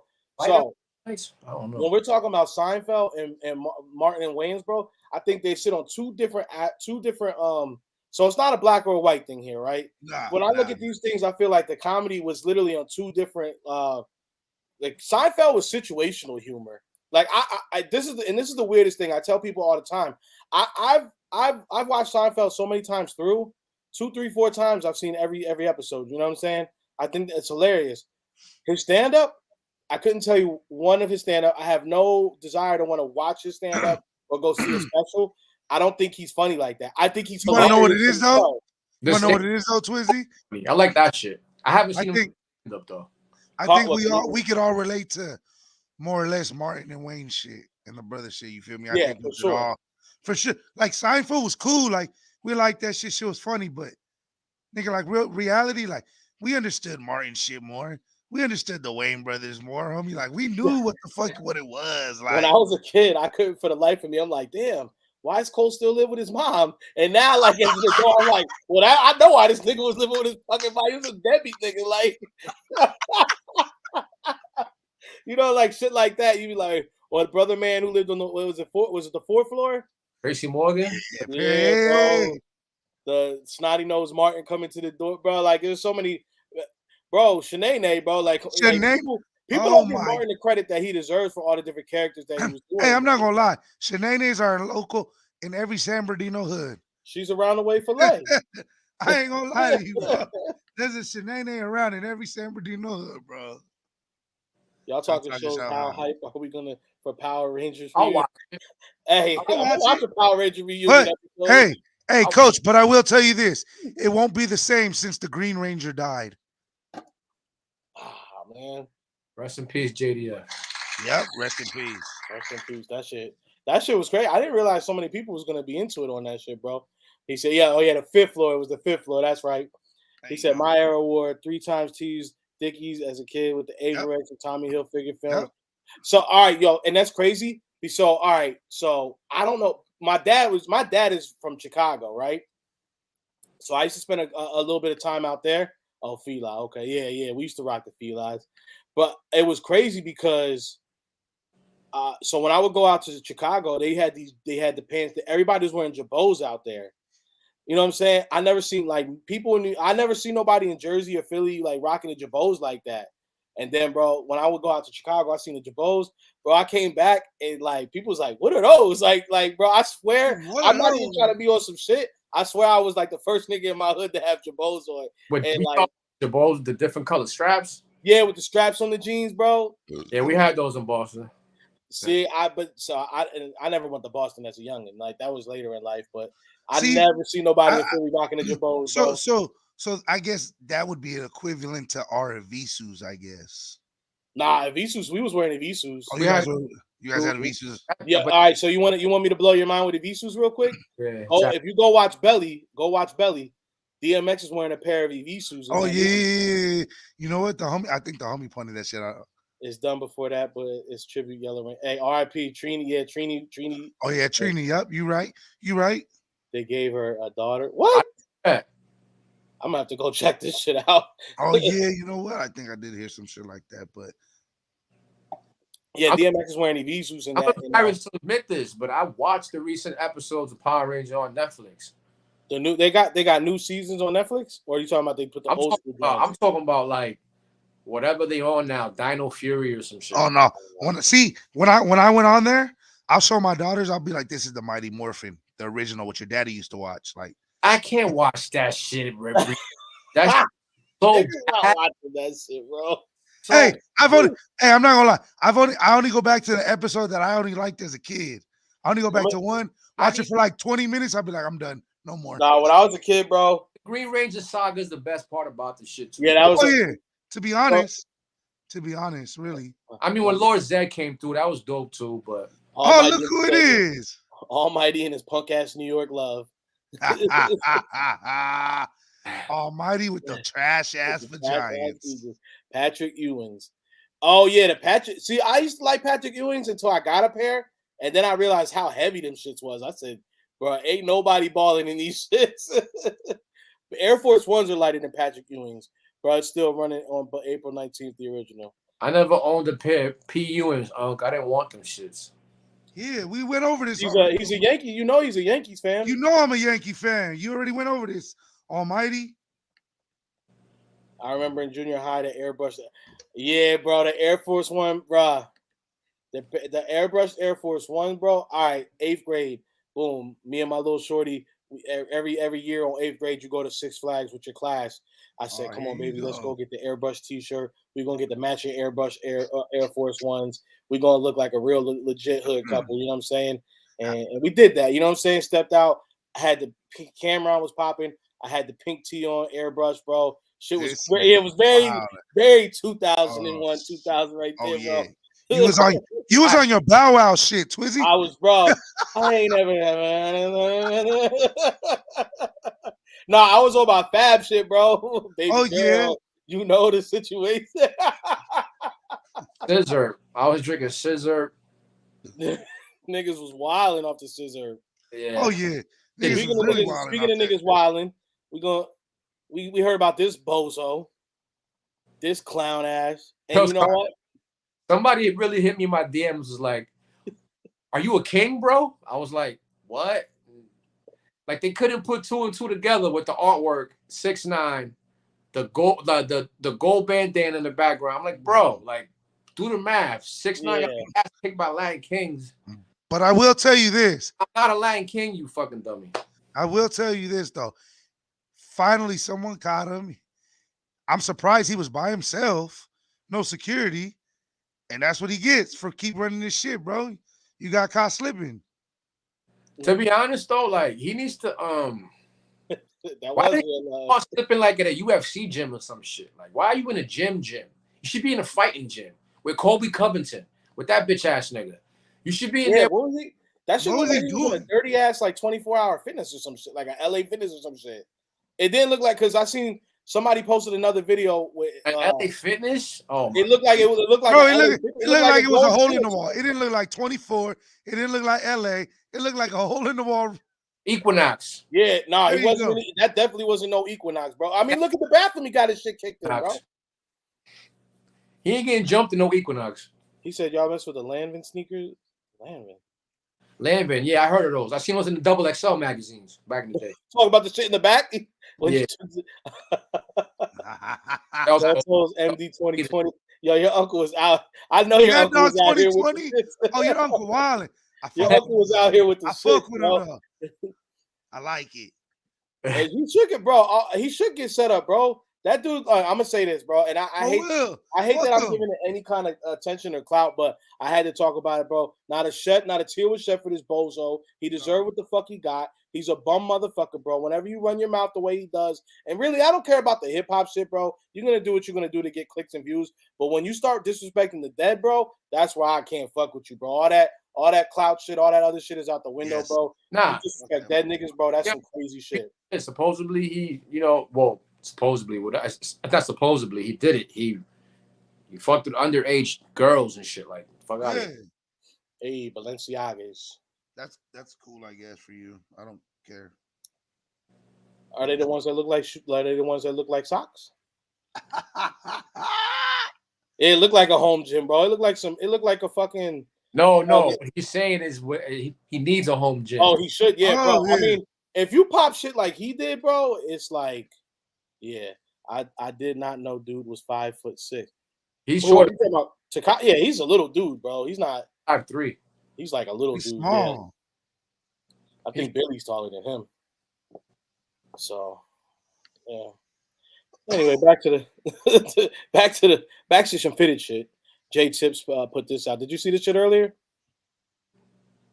No. What's this about? So Jay Tips had posted this. I think it's still on the story right now. If you go check it out, he said, "This is my official statement. Unsolicited collaborations being banned in the hat game because I am someone who has benefited and contributed to the movement. They always have praised the stores that gave out opportunities, but never remember that no hat store went out of business during the pandemic because of a few of us. So sometimes I wonder if MLB understands how many stores almost went under before people in the community offered them designs that can and did change their business and bring in more revenue, more notoriety. That part is lost in this whole thing. Most of the community collaborators do it for the love and not even money. I hate to see that fitted community was built so organically and inclusively getting silenced." So just to give everybody who might not be so tapped in or might be not aware. So basically what's going on right now is you have all these sneaker stores or all these hat boutiques or sneaker stores that carry hats and do custom hats, which is what OT is part of designing and he puts out. So a lot of these stores, New Era is doing is they're saying that MLB doesn't want any more collaborations with outside designers such as OT or any, you know what I'm saying? Anyone who basically, if you don't work for the store, basically that's how I understand it. If you don't actually directly work for the store and you get a paycheck from them, you can't be part of the design process. So what happens is you could even so it's being backdated. So hats that have been already submitted, they're going to be coming out because if you don't know, hats are submitted, they come out months and months later. It's almost like movies and shit. You know what I'm saying? Creators that have put their hard sweat work. Joshua was stupid. hard sweat at work. Work, Billy. They have put their hard sweat at work in on designing these hats. All of a sudden, New Era and the MLB are saying you can't give any praise or any collab. You can't tell anybody that they help collab with these hats. So go ahead and what do you think about this whole situation, OT? Being a collaborator, being someone who designs these these fucking, you know, these great hats that, I mean, and he hits it right on the head, bro. If you didn't have outside creators coming in giving you sauce, giving a lot of these stores the ideas and all this, you probably would have gone out of business a long time ago. Go ahead, my man. I'm gonna let you speak the piece. Well, I don't know the details 100% how the MLB has anything to do with what, like, you know, the kickback that they make from New Era selling all these hats and you know, getting all these licenses with these stores in different cities. I don't know what to make off that, so I can't speak on that part. No, we don't know that. We're not going to be privy to that. And he did speak on that. He said something that how can the MLB look over or look past, or it's not even in the sense that the MLB was I mean, I don't know this for a fact, like, but or how much of an input the MLB have on it. Was it more Era than the MLB? How much were they getting from the MLB? I don't know. But as somebody who has had a hat decline because of the Red Sox said that they didn't want anything near of a hook. You know what hooks are? Hooks is like when you take something from something and then you put that with something to make it whatever, a connection of something. Kind of like in the music game, a copyright. It's more or less like a no hooks. Inspiration. Red Sox told the store that I was working with, Red Sox can't do no hooks. They look like anything near matching a Celtics theme or anything. Oh, like a logo almost, kind of. No, like the colorways or like colorways. Yeah, there you go. The colorway couldn't look like anything near a Celtics hat, a Celtics theme hat and shit. This was probably December of last year when I heard this. When I got this, January of this. No, December of last year. Whenever the submission time for these got put in, right? Because there was a Red Sox hat that was supposed to be a part of this pack that didn't make the cut. It wasn't that one, which was the Bill Russell. I did a Bill Russell hook, right? Yeah. It wasn't that one. I did a hook on my building that I grew up in, a Red Sox hat, which is coming out soon now. And that one didn't make the cut. But like I was getting back, so the Red Sox Celtics hook couldn't happen. Fast forward to the promotional shoot for these hats that's on my Instagram where you see us, you know, the videos and the pictures. Yeah. As we're driving back to Boston with my team, I get the text message from the store, the email screenshot of what New Era told all the stores. That news came out the same day as my photo shoot. That shit felt like a kick in the gut. That's crazy. You're right, because I remember another homie of yours that, well, I don't know if you guys are homie. I know he put a couple hats out with the same exact store. So literally the news came out the day before, and they told him straight up, I can't even say nothing. So real quick, not to cut you off, but so this is what we all know. Pierre is kind of he is plugged in. So this is what they're telling them. I must have missed something. So I'm gonna be honest with you guys. So nobody is supposed to be doing that. No one is supposed to be doing that. Period. There are very specific rules now out there that disallow collaborations between hat stores and you know, the folks in the community. It's not allowed. So I was provided with a letter that shared with me what the implications could potentially be if I do in fact share the names of some designers. And part of what that entailed is I could contribute to getting stores accounts shut down permanently and eventually temporarily and eventually permanently if it continues, because it is not something that's allowed by MLB and New Era. So that's whack, bro. That's whack. Literally go ahead and take a store's livelihood for doing collabs. The same collabs that, like we said, we don't know exactly how much paper goes into New Era and the MLB's pocket, what the splits are between all this. However, we do know that they are reaping benefits off it. And, you know what I'm saying? Y'all still putting hats out. So Almighty said, why are hats mad expensive? The hat game is like the sneaker game now, bro. I mean, people. Inflation.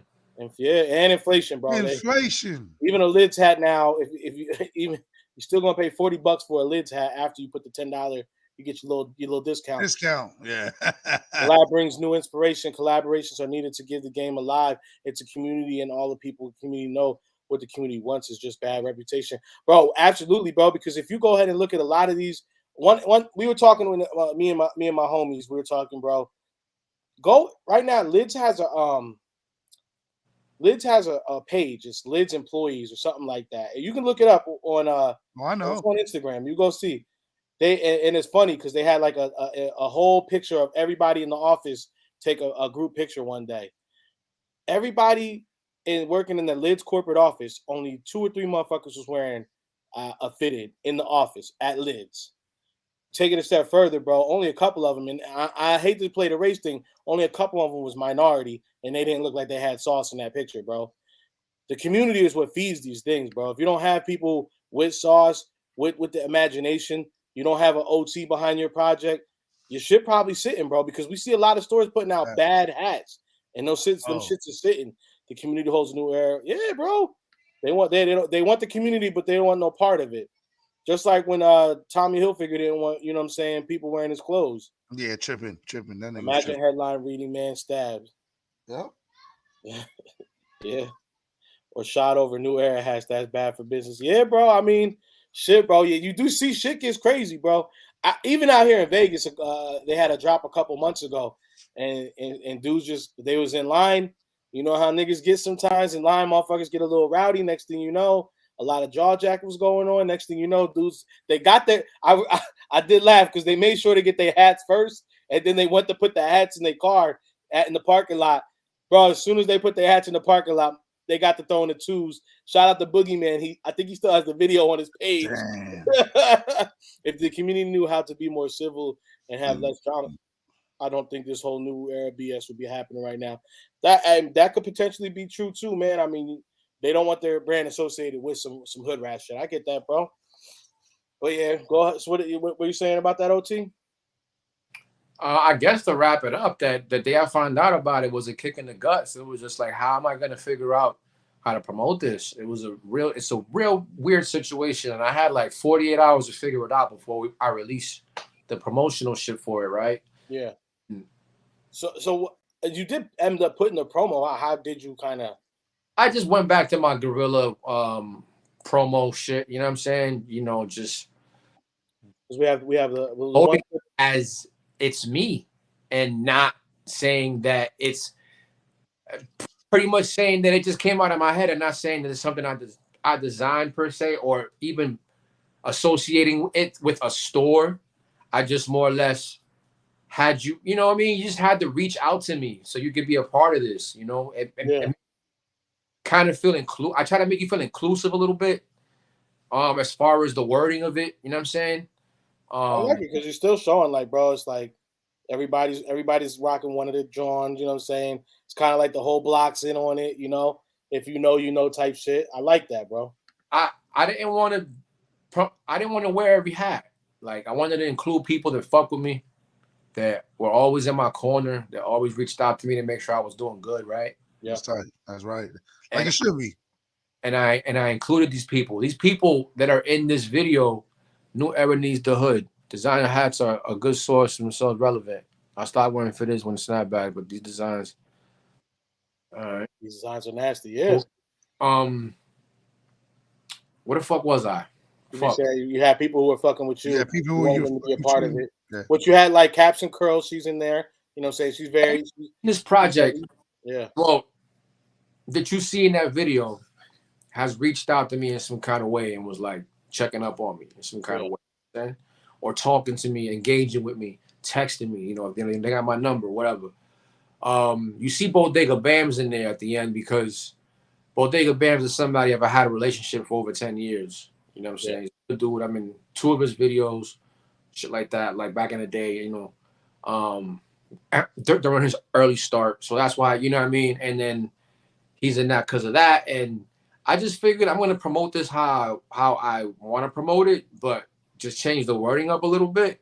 And I obviously was back and forth with the people I did this collab. Yeah. I did this project with. And, like, even now, I still got to be careful with how I phrase and say shit. And it's fucking whack. But at the end of the day, I gotta give a shout out to these stores for taking a chance because they're still taking chances. Yep. Well, real quick, Joshua says they all coming home next week. Hey, the Astros is coming home next week for sure. Speaking of, Marcus was in the comments. Coach, he was in there. He said, "Where can he get some of these hats at?" He's seen the fire that you designed. So I can tell you right now. I know Brooklyn Cap still has the pack still. The Astros, the TNS Texas is there, and the other one is a Cubs, TNS Cubs. Cubs. Yeah, there we go. The Cubs. Where's the Cub ones at? I've been saying I want a Cub one. I don't know if he has a clean shot of the Cubs in the. The only size left in the Cubs is like the big sizes. So yeah, 4 or 8. People bought them. Yeah. There's a 7 5/8. Yes, they might be. Yes, one I maybe. might have to go check it out. So I gotta ask you this: Brooklyn Caps. We ain't Brooklyn Caps. That's where this pack came from. Let me see that patch. Let me see the side patch. That's the big one, the 90, bro. I like that a lot. It looks yellow with gold, metallic gold. My lighting. No, it's coming through good. We see it. I like it. I like it though. I hate to be a little messy, man, but I gotta ask the question since we are talking about some shit you did. The Fifth Element Texas and the ODB Brooklyn, bro. Did you do them? No. That was done by Cito. I had nothing to do with that as far as it creatively. I have no problem saying that shit now. I was still in the process of getting my game on. Meaning trying to figure out how to make a good hat, design a good hat on my own, like on an iPad, right? So in the process of that, the store that put out Cito's hats, shout out Crown Legends, those are my people. Expect some things with them this year, hopefully. Were you working at Crown Legends at one point? Or I was shit for them. I was networking shit for them. I was making shit happen for them, in the back channels and shit. Yeah. Okay, yeah. I wasn't getting a paycheck from them, so no, I wasn't working for them. Yeah. I was because I built a relationship with the owners. Well, I reacquainted myself with the owners because I've known the owners since high school. Oh, no shit. Two out of the 3 owners. The third owner I know through 7 degrees or 10 degrees of separation or whatever. Like we have the same kind of circle of friends situation. That's a hard photo, my man. But getting back to that Crown Legends situation, as I was picking up the tools to learn how to design a good hat, I fucked around and middleman some things for Cito and help build a relationship with him and them too along the way where he could do his thing. And that was it. I just middleman those shits. And those are still my homies. Just, you know what I mean? Nothing came out of that. Bad came out of that. I don't know why that went down, but for like the time being, there's definitely some shit that we've been talking about. So I'm happy to say that. I think people feel certain, maybe they think like maybe whatever they think because at least outside looking in for me, right? When I was introduced to you and like kind of like I see like kind of the crew that it appears. So this is all hearsay, right? Because it's always just social media. You never know what the fuck anything is at all, right? It's kind of like I know you popped out. It seemed like you had some shit in the works. You was busy, and then after you did a couple drops, you kind of like went. I don't want to say quiet, but you kind of were like behind the scenes a little bit more, and then you kind of see more people that were more on the front of things. That's why maybe. So does that kind of make sense? Being the guy that I am, right? Uh-huh. You kind of sometimes you help the wrong people. That's the Texas right there, y'all. That side patch on that. Show them the side patch on that. You see Texas. the side patch? Shit is crazy. It looks like a sunset or a sunrise, bro. Ooh. It's like that Sasson Essential hat I got. I still ain't even touched that yet. Yeesh. Yeah, that's one of them ones, bro. It's a two-tone. Shout out my brother Kev Green. He passed away when I was 19, my best friend. He had a pair of SB Dunks, and I hooked it to the shoe. So to that shoe he had. RIP. Take a hit for that. Yeah, thank you. Shout out to y'all. Primarily though, like I've been working. That's just what I've been doing. You know, I kept it low key because I just enjoy being low key. I'm not a social media person. Yeah. Well, I mean, you see a lot of things. You see a lot of these. What happens is, so At least a lot of these dudes, they on lives every fucking day, 24 hours a day, 18 hours a day. Be a You know what lot. I'm It'd be a saying? lot. It'd be a lot. It'd be a Breakfast, lot. lunch, dinner, after dinner. You know, the time, and it'd be crazy because when I first came in the community, I like to tap in on these, but then I start looking like, damn, bro, like I can't sit up on this fucking live, bro. I got a son. You know what I'm saying? I got my girl, bro. Like I got shit to do. I can't sit on these lives. We got lives. I was doing it. You don't sit on the lives, fucking. No, I was doing it every night for a bit. I was trying to get my buzz up. Yeah, it did work. I was jumping in people's. Damn, I need he need an 8. I was jumping in people's lives and shit, Uh-huh. and trying to get my name up, and then tried to do like a late night show on live. Mm-hmm. With the work schedule. It allowed it, but then my work schedule like evolved, and it didn't allow it. Yeah.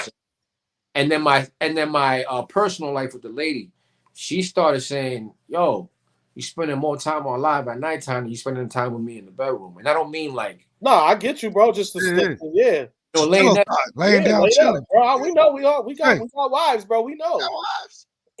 Right. And I've been with her for a bit, so she, you know what I mean, OT really be out here opening doors for people. Absolutely. My dad, I gotta give my dad a shout out for that, bro. I always see my dad, bro, like, and my grandmother and my dad. My grandmother, like, she always opened her door for people in the community, and like on the block. If you were hungry, she fed you. If she knew you, of course. Yeah. I just didn't let any Joe Schmo, off the block. You had to, you had to speak Spanish, obviously, and you had to be respectable, and you know what I mean. She'll take care of you if you were a bum on the street, right? And my dad was the same way with his friends, with strangers, with people in the community, and I'm the same way too. Like, you know what I mean? Like, fuck it. I'm trying to get my guy. Tell him, Rico, what's gonna happen? Like, I'm trying to get him, Joshua, in the comments. I'm trying to get him a situation. That's my right now. Like. And like, I know. I heard. What's this? See, I mean, and it's just get speed volume. My God, y'all see this? My seed. You know what I'm saying? My God, we do this shit. Everything we do when it involves this, what's up, Lex? Say what's up to the good people. What's up? Say what's up, OT. What's up, OT? What's up, homie? My man's got it. He's hanging. He's literally hanging out right here, bro. Just what I'm saying, doing his little iPad and everything, bro. So that's what people don't understand. The more that you do all this stuff right here, you on these lives, it takes away from that right there. Yeah. Good evening. Hey, what's going on, LT? Appreciate you. See, I mean, OT hit it right on. I didn't want to say it, so he said it. I could say it, bro. Like, he's the epitome of a dude who opens doors, bro. Like, all right, I do have a hat already coming. That situation's a little quiet, right? I mean, it's happening, but you know what I'm saying? Like, how can I say this? Because I don't want to sound ungrateful. It's coming out. It's yeah, he said, well, he's giving the head, like he's over here looking at it.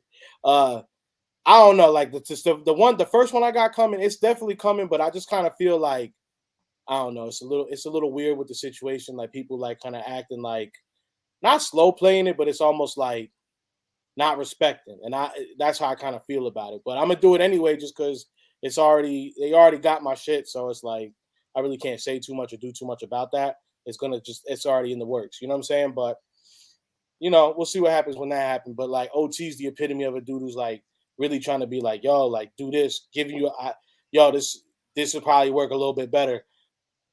Give you the game, you know what I'm saying? Like, so when it comes time for if some shit is submitted or some time for something to happen, like you ain't out here like wondering what the fuck or like, oh, you look stupid, like, you know what I'm saying?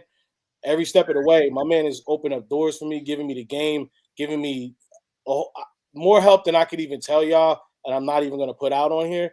But my man is the epitome of a dude who opens the door for you, holds it, and says, "Go ahead, go in, bro."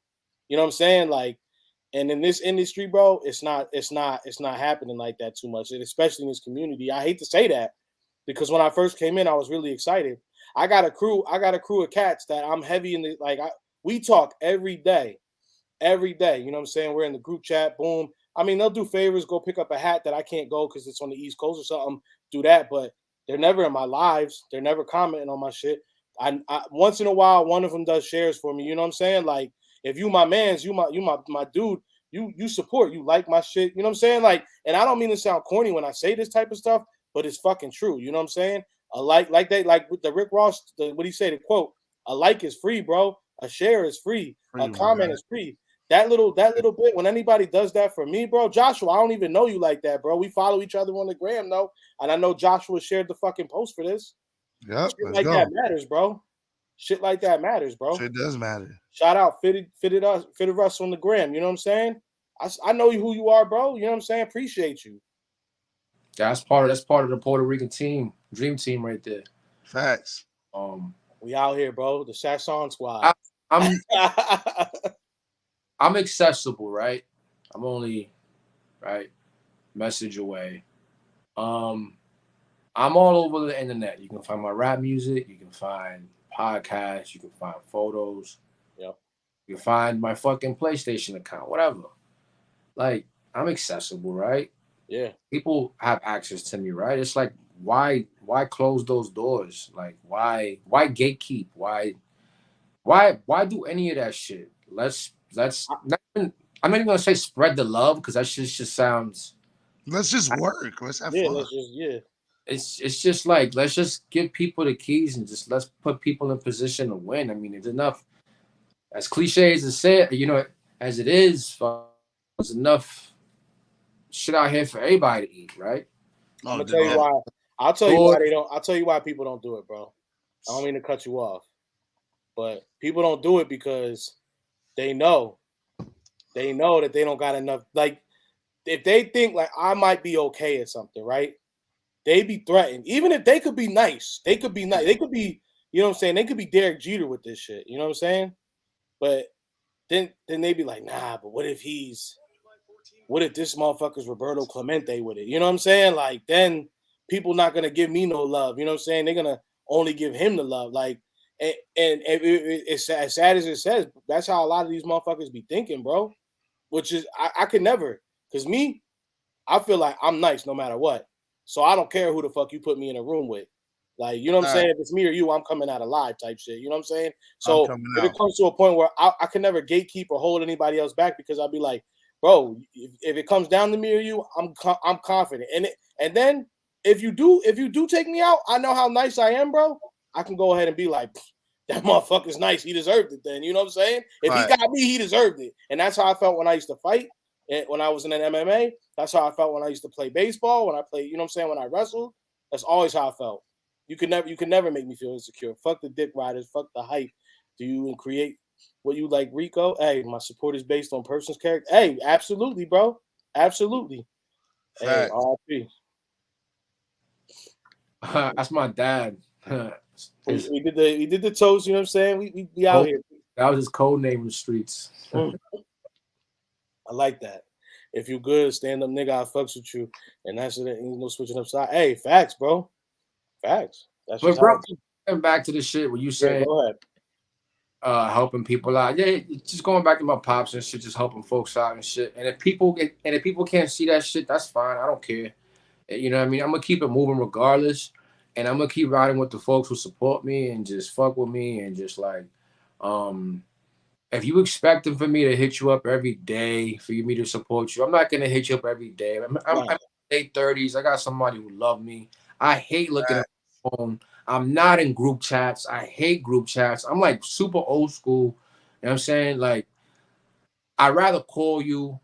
I don't want to text you. That's how I be sometimes. I'm a voice memo dude. Rico, you know I like leaving you voice.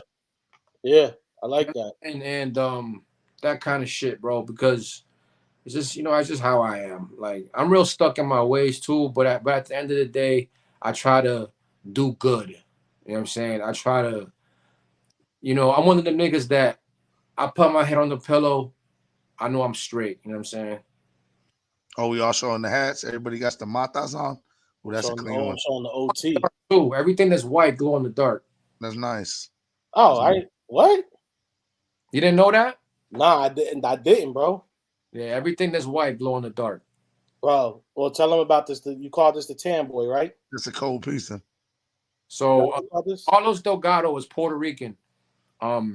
He played for the Blue Jays during that logo era. The Strongbird era, yep. Right? That's the colors of the Puerto Rican flag. There's more red than blue on a Puerto Rican flag. That's right. The bird is tan skin, the color of a Puerto Rican usually. Well, shout out to the the dogs, the light skins, and the ones that pull more from the Tiano side. Right. Or you get a tan, you know what I'm saying? You get a tan on the island, right? Uh-huh. So the Tan Boy and Tan Boys is the crew from Spanish Harlem, bunch of Puerto Rican, Dominican cats. Tan Boys is a rap crew, Bodega Bams. We hit him up, asking if he want to be a part of the shoot. He loved the hat. He loved the idea of Carlos Delgado being associated with it. And I made it glow because Puerto Ricans glow. You know what I'm saying? Facts.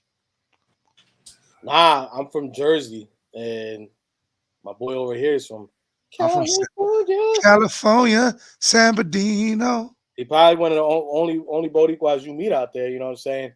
It's funny because when I moved out, I live in Vegas now, bro. When I first moved out here, bro, it was crazy, bro. People didn't know what a Puerto Rican was. 2002, 2000. Well, I came 2003.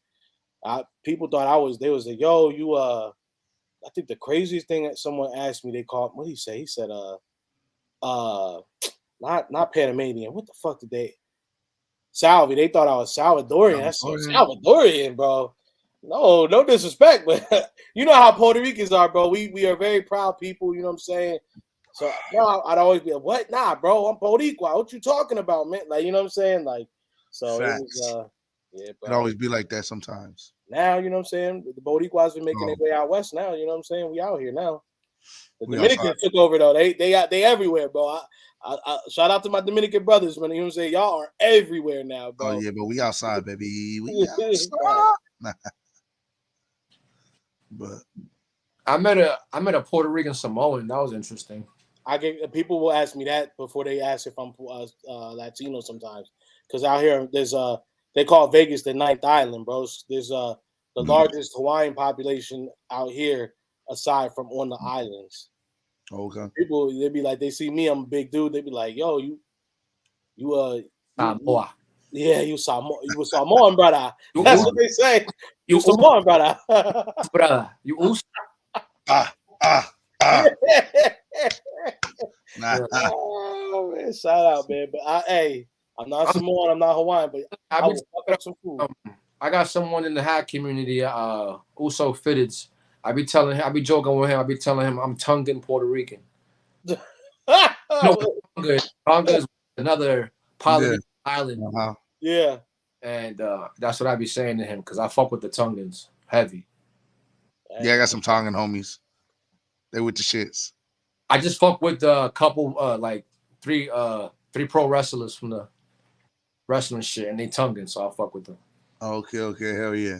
Yeah, but yeah, man. Can I just show them off right quick though? Go ahead, yeah, go run through them. Of course. I want you to go ahead and give the inspiration on them. Go ahead and give the breakdown. That way I can't have you on here and not explain them. You know what I'm saying? So go ahead. Houston Astros with a bunch of gray on it. Let me try to fix my fucking lighting right quick. Hey, that's a fact, so yeah, that's a fact.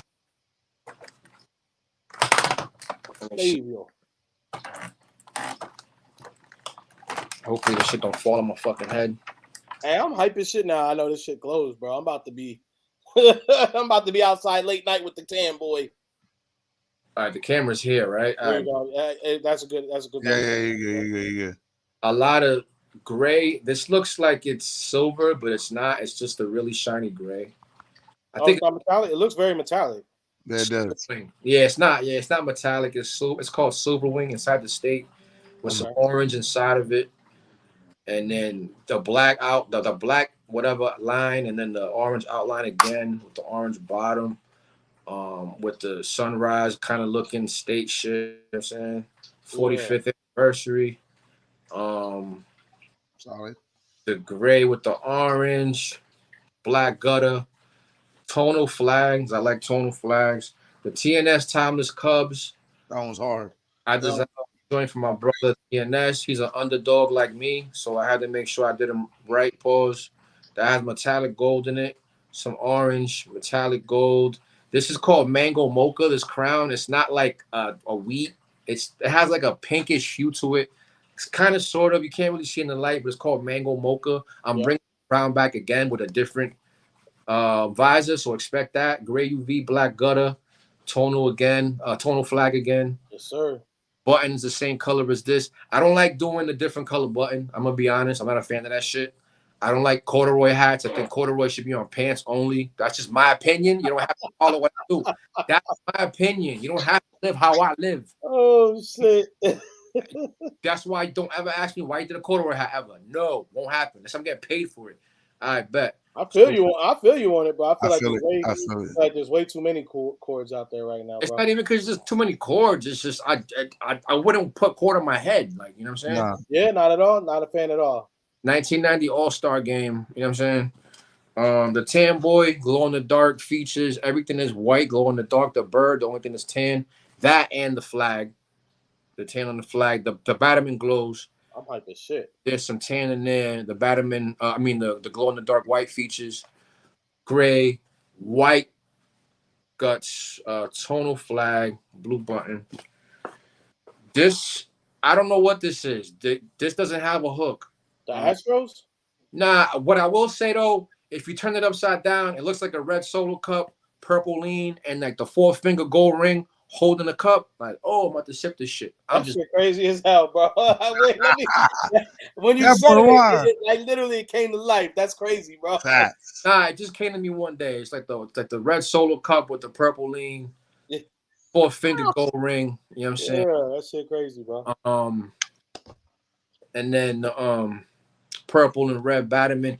My grandmother, when she passed away, I was by her bedside hours before she passed away. Marcus, check the group chat. And she was wearing red and purple. So okay. Her props for this one. I guess the fucking idea came from her and I didn't know it. So I mean the Strohs is a piece of work. Like metallic and purple gold all in this bitch. Can I keep it a buck with you right now, bro? Can I keep it 10? Can I keep it 10 more than 90 with you right now? On the billboard. Between that and the tan boy for me, but you know the reason I couldn't do that one, bro? You know the reason I couldn't get the Astros, right? It's the World Series is still too soon for me right now, my brother.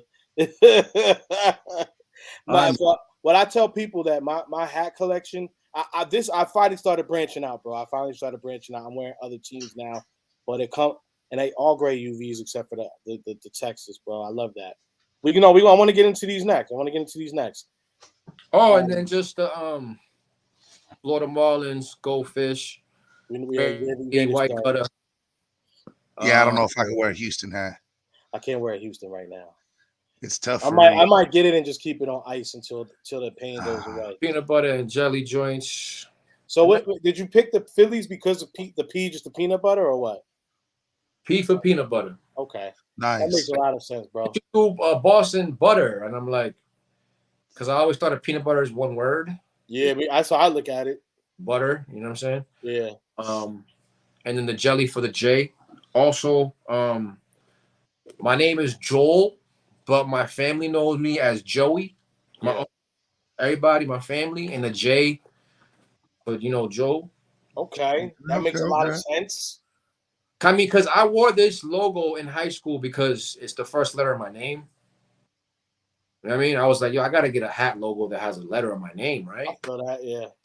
So, I rock this one with pride for a couple of reasons. Besides me making it, you know what I'm saying? And then, designing it, and then the J, and then the peanut butter and jelly. It just has a lot of meaning. If the J restocks, I'm going to have to get it because I feel J probably hasn't. I don't know. I don't think the J sold out. Hey, appreciate you, Jordan, for rocking those. Where's the J at? It's a Blue Jays. No. Where's it at? Hat Club? Oh, no. Dreams. Hat Dreams. Yeah.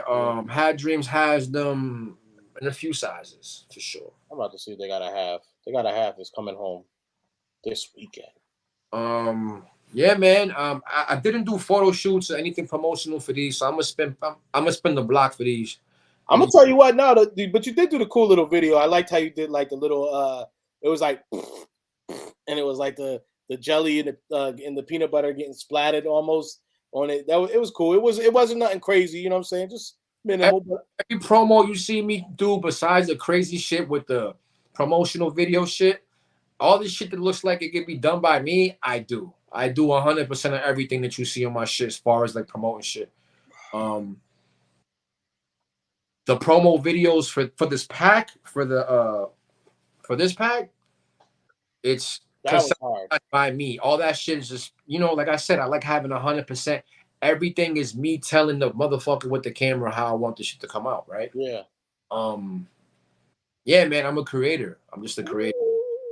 They gotta have. It's coming home. I go by names, dog. I go by Overtime often in the rap scene, OTO. I go by OT Brims in the hack community. Send me the link, Twizzy.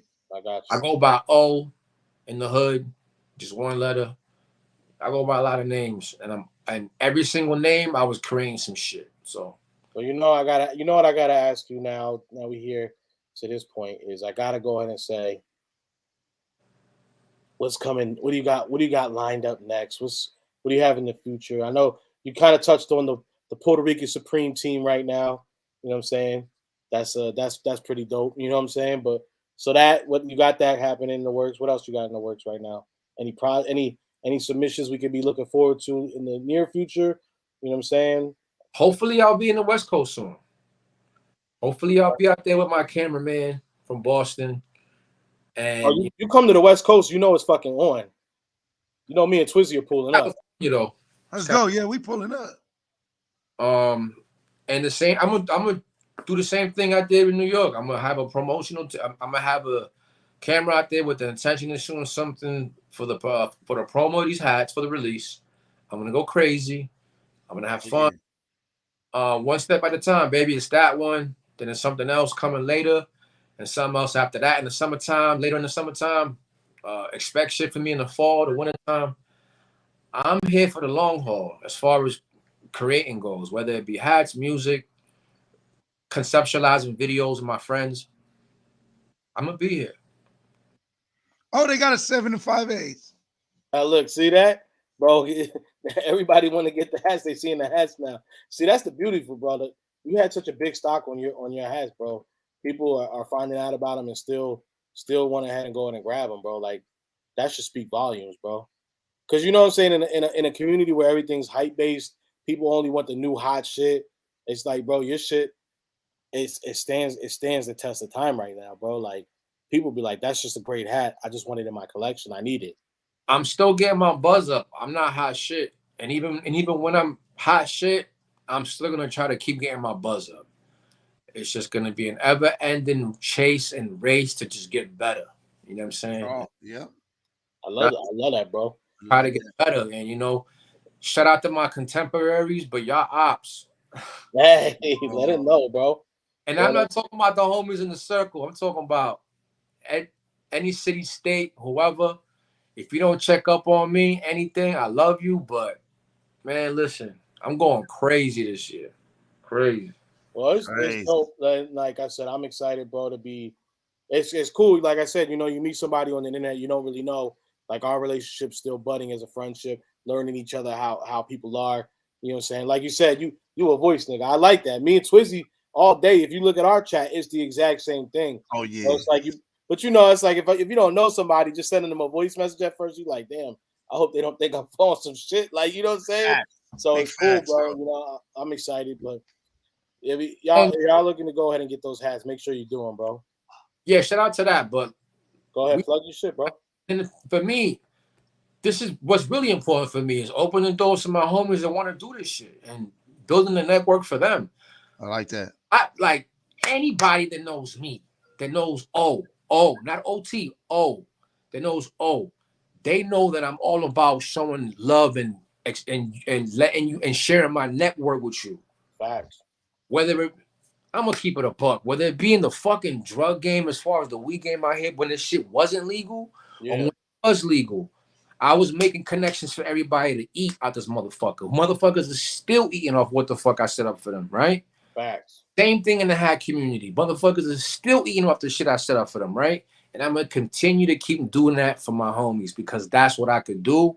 And if I could provide something for them where they can make something happen and make them connections too, one step at a time, baby. It's gonna be one hat, then two, then five, then 10, and then my homie's gonna be taking over. And this, I'm gonna sit back and just laugh and be like, look what I caused. I created a monster and I love it. Yep. Well, you know, I got a question that's not hat related. It's my last question for you, bro. You still running, man? And if you're running, how many miles you be doing a day, bro? Like, no, I don't do it. So in Boston, it gets really cold. I've been running for 13 months. I'm over 100 miles running. My weight is at 150 pounds. That's what like my walking weight. That's my healthy weight. Yeah. I ran 6 miles yesterday. Oh my God. It was 60 degrees. I went to the gym yesterday. Not ran, but you know. I mean, I do. Yeah, I lifted yesterday. I can't, bro. 200 a day. You know, I got the home gym. Yeah. But like the running is important to me. Like, the first 3.5 miles are tough. The first three. The first few steps, the whole thing is tough, bro. What do you mean? The first 30 minutes, 3.5 miles is tough. Oh. Like I feel like I want to go home. But yeah, once I break that, the runners wins, like it's called runners wins or something. I've heard something like that. Over. Yeah, it's like almost like a high. My brain goes on autopilot. My heart goes on autopilot. And the breathing, I can talk to you. I can get on the phone with you. I can have a conversation with you. I can, you know what I'm saying? The first 3.5, I can't do any of that. It's just music. But after that, when I break that first 3.5, I could rap the lyrics or the soul music, the lyrics, whatever. Yeah. And it's dope. And I'm doing it because I have an uncle, my dad's older brother, Junior. He's like 82. He still runs. What? No, he's like 79. He still runs. Yeah, that's good. And you like to go ahead and get a little lifted before you run. I find it better to lift before running. Really? Yeah, like but there's something about running on an empty stomach that's dope too. What I tell you, Twizzy? Yeah, because he does the same thing. He hits it and then goes to the gym. I dab and then I go to the gym. Wait, we're talking about weed? Yeah, don't you like to smoke before the run? Sativa, yeah. Oh, I dab before I go to the gym. I got a dab ring. You two would get along. Besides him being a Lakers fan and you being a Boston Celtics fan, you two would get along swimmingly when it comes to that. I don't care about the Lakers situation. Like, Laker game, baby, let's go. Because like the playoffs are fun when the Knicks and Lakers are in it. You know that like the NBA is good when the Lakers, Knicks, and Celtics are good. When the absolutely, the Sixers are good. The Heat, when all those teams are good, the NBA is fun. It's fun. Yeah. So shout out to the Lakers. Fuck the Lakers, but negative. Fuck the Celtics. You know what I mean? It is what it is. Let's go. Lakers gang. I bleed green. I bleed Red Sox. I bleed Patriots. I bleed Bruins. All that bullshit. You know what I mean? It hurts to wear this shit, but it's my design, so I gotta wear it. You know what I'm saying? I fucking gross with a passion. Gross. Ugh, gross. Nah, bro. I mean, yeah, man. We were talking about it before the camera. We talking about the running shit, Josh. Before the camera cut on, we was talking about. I want the Sixers to be great. I just don't believe it right now. I got to see. You heard me say this before, Twizzy. I got to see them make it past the second round. And you know the kind of maniac that I will become if the Sixers make it past the second round with Joel Embiid. Like, I will be intolerable. Like, people will hate me. I'll be intolerable, bro. Straight up. I will become a sick, nasty monster. I pray that no one has to communicate with me if the Sixers make it past that. And then if they get to the Eastern Conference Finals and then lose, it'll kill me. I don't even think James Harden's got past second round, right? I don't think he has. So it'd be something for him and the Sixers. Because at the time when he was supposed to do it, Chris Paul got hurt. Remember? No, he did. He went to the championship. He did? When he went to the championship with like Westbrook and KD when they lost to Miami. Yeah, man. Well, no, I mean when Harden's been like the man. When he's been by, but yeah, since he's been by himself now, he never made it past the second round. No, because he's been the man. Yeah. Yeah. And he's the. I still think Harden's a beast now. I will say, if it's Celtics Sixers in the second round, too bad. You ain't making it out the second round again. Fucking no, bro. Let's go Sixers. Bro, I've had to see, bro. See, the thing is, I'm still not right from the fucking confetti game, bro. With the foot on the line, the confetti comes down. We swore it was a 3. It wasn't a 3. We knew it wasn't a 3. JJ said he knew it wasn't a fucking 3. Like, yeah, bro. It's just like, but I'm a process. Me personally. How when it comes to this basketball shit, I'm a process supporter through and through. This whole thing. Hey, let me cut him off real quick, because Twizzy low key is right now, and I'm gonna say it out loud. He is low key. He loves the process, but this man is with the Arizona Phoenix Suns right now. What kind of state? He said I want that state. I definitely don't let these niggas get Carmelo, bro. Do not let Melo sign. Here he goes with the Phoenix Suns, bro. Come on, listen. If Durant don't get healthy, Suns ain't doing shit. Yeah, no, Durant has to be healthy. If Durant's healthy, and if DeAndre Ayton ain't gonna be healthy neither, they definitely ain't gonna do shit. See, I don't know if KD is KD, they could maybe survive the 8 and not being 100%. No, I mean if they don't have both of them. I feel like if they're both on the court, even if Ayton isn't like 100, if Ayton's like 80%, 70%, if he's serviceable, sure, because you need some defense back there. They need that because ain't nobody playing D on that squad, bro. Let's keep it. I mean, Jason Tatum, right? We were talking about it earlier. He's having a slump right now. I mean, he had a good game against the Kings, but like a lot of it's due to him playing a lot of minutes. Yeah, that's true. He's a big minutes guy, and I've been hoping that put him on a minutes restriction since last year. One of the highest minutes in all the NBA. I think he had top 5, top 3. No, there's a lot of minutes. So, like, you got to give this guy rest, right? I think he has top 2 this year in minutes. Might even be 1 as far as, like, all-stars go. He might be like Russ, though. Like, Russ, even though I know Russ, it looks terrible now compared to what he used to be. Like, Russ was, like, I know he had, like, 1 year where he was injured and out when I think he fucked his knee up. But other than that, like, Russ has kind of been, like, a sturdy, solid dude his career. And he's played, like, especially when he was in the man on OKC, he was playing, like, damn near the whole game. Like, 42 minutes. Playing good now. Yeah, he plays good, yeah. So, I mean, I think Tatum is a pretty durable dude himself. But he's not a Westbrook type player. I'm not saying game wise, but I'm saying like minutes wise, because Westbrook has played a lot throughout his NBA career. He was never like a load take days off and shit like that. He was like, nah, I'm playing. It was I'm playing. Like Kobe, I'm playing. You never heard these dudes taking days off. Never. And for the most part, like, I hope we don't make the fucking. I want the first seed. It's still attainable. We play the Bucks next week. Play the Sixers soon too. So, let's get it popping. Well, we all three of us have already wrapped. We've already secured our spots. So there could be some shuffling to happen still. For sure. We've clinched playoff berth. So but if it means avoiding some teams in the first and second round, I'm all for it. Absolutely. And I tell people this shit every time. Celtics had the hardest road to the fucking than anybody last year. I don't give a fuck. Well, you guys were good, but what happened with you guys last year is you ran up against some. Well, it's like you hear when they talk about old man strength. These veterans. We faced the Nets, and every game was a battle. Oh yeah. It wasn't a blow. We didn't blow them out. It was nah. Every game was a battle. The Bucks series went 7, I believe. Mm-hmm. The Heat went 7. It's like we had the toughest road, and we didn't play chumps.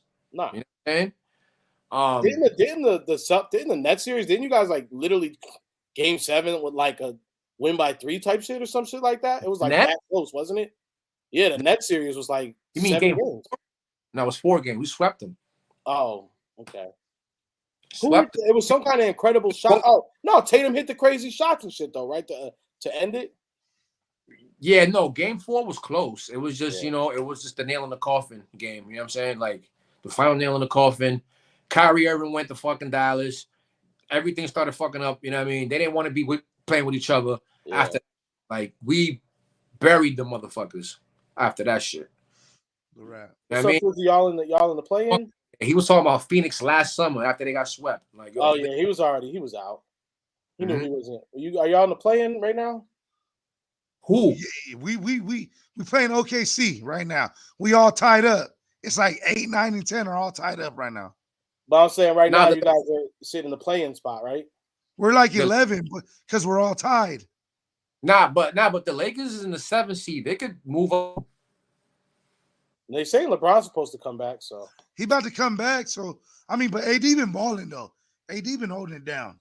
Well, I'll tell you this, man. Lakers fans never believe they out of it, though. I'll tell y'all that much. Austin Reeves. AK, baby. AK, baby. I'm AK. gonna fumble the bag and let him go like I did Alex Caruso. Idiot. Yo, yeah, the Alex That's my Caruso guy. shit was That's crazy. my guy. Bro. That's my guy. I mean, he's injured, but y'all still could have kept him. I mean, he probably would have not got injured in LA. You know what I'm saying? Nah, because he's playing way I more like minutes Caruso. in Chicago. It's a Everybody chip. in Chicago's injured, bro. I got his jersey after we won the chip. Then after that, he gets traded. I was like, dog, what the fuck, bro? Nah, you don't got you got a Caruso? Yeah, hell yeah. That's my bro. You want to know why I got a Caruso? Because he's that nigga that comes in the gym with a headband. He like 30-something years old, and y'all don't think he a baller, but he putting y'all on the ice every time. That boy nice. I like Caruso. Oh Caruso shit! nice. You know who I am in the gym if we play pickup? I'm putting this big body on you, bro. It's a lot of hard fouls. As soon as you pass me the ball, I don't care. I'm shooting that shit up high. So you're Escalade from and one. I'm absolutely Escalade. Like the tan Bob Sura. Oh shit! Yo, that shit is funny as hell. Well, if you come out west for a hat drop, bro, we're going to do a pickup game. Oh yeah, we'll be there. We will be there. Well, hey, Twizzy, you got any last minute questions you want to go ahead and talk to the bull about? You know, we still got that other nip shit dropping. We just ain't got it together yet. I know it's been a crazy month. It's been a crazy month though, but we got it coming for y'all though. We got heat coming. You got any questions, OT? Anything you want to get off your chest? Last minute thoughts? Nah. I mean, what I've been doing recently, just chilling, man. Look out for me. New music this year. Oh yeah, new visuals. Yeah. Okay. So the music is still active as well. More merch, hopefully some new merch too to go along with the music, and some hats too. Some hats to go along with the music. That's it really. I mean, besides that, just trying to maintain, just be positive, be healthy, take care of myself, eat good, keep watching pro wrestling, keep watching UFC, all that corny shit I like. That's it. That's just cool. Corny. I got Chito Vera this week. That's all I know. I got Chito. Who you got in the you already know tank fight. Oh, you know who I got, my nigga. Come on now. Who? Come on now, Tank Davis versus Ryan Garcia. I haven't followed boxing in so long that I don't even care. No, I'm going. Oh, can I drop a gem on you before we get out of here? Oh yeah, of course. Go ahead. I told you about, right? The one that got me in the running and shit. Yeah. Oh, I started running because I know next time I go to Puerto Rico and hang with him, he's gonna be like, "You been taking care of yourself, nigga? Let's go running." I don't look like a scrub when I'm next to him because I know he can kick my ass still. Number two, that's number one. Number two, he was the strength and conditioning coach for Tito Trinidad during his. Dale.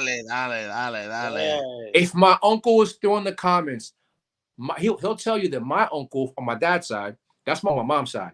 My uncle from my dad's side was a strength and conditioning coach for Tito Trinidad. His name is Sotero Rodriguez. You can look him up on any other fucking clips when the old boxing matches with Oscar, whoever, Sugar Shane Mosley, whoever.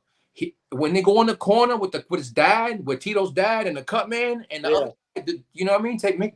Rubbing him down, making sure his face is good. That's my uncle. No shit. Hey, and that hat is beautiful. That hat club hat is beautiful as well. The Tito Trinidad. Yeah, I had that one. I love that hat. I'm wearing that fight night, bro. That's crazy. That's wild, bro. That's wild. That's dope. Because Tito, like, exactly, like he's a national treasure for us, bro. Third, real last part. My dad trade was a carpenter and electrician, master electrician. Nice. He did the electrical wiring for all the lights in Tito's crib, all the like security, electrical shit. He took care of that shit, and all like the carpentry shit that he could take care of, he did on his house back in like 1999, 2000. Damn, that's crazy. My boy was getting the money. My dad, bro. If you know a Puerto Rican and you bring up Tito Trinidad, you're gonna start an hour-long conversation that you're not gonna be able to get out of. We're gonna tell you about what was going on when they fought. You know what I'm saying? Whether it was the I remember when the Oscar De La Hoya fight happened, bro. Like motherfuckers was talking mad shit. I said, hell nah, bro. He let off the gas, bro. You can't do that in a bro. Tito was he was going in, bro. I talk about the Vargas fight, bro. When Tito in like the first or second round, when he knocks him down, bro, and gets on the top of the ropes, puñeta! Everybody's going crazy in my crib, bro. Puñeta! It was like when Tito fought, bro. That shit was a like, party. It was like a New Year's party at the crib. It was an event. Yeah, bro. Like over the house full. All my uncles pull up, bro. Like fucking. My dad going, "Ese es mi hermano." Yeah, bro.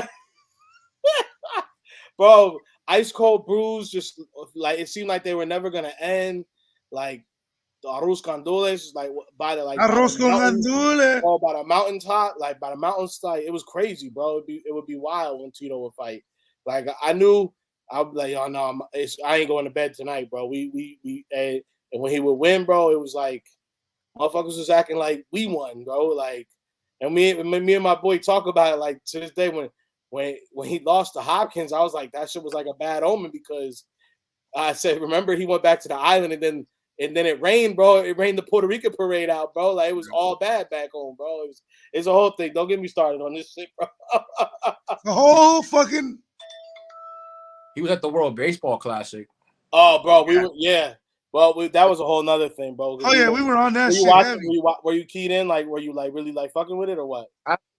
Absolutely. I love that team. Alex Cora is the head manager of the Red Sox. Yeah. But he's like the Brad Stevens of Team Puerto Rico. Oh, okay, yeah. General manager, GM type situation.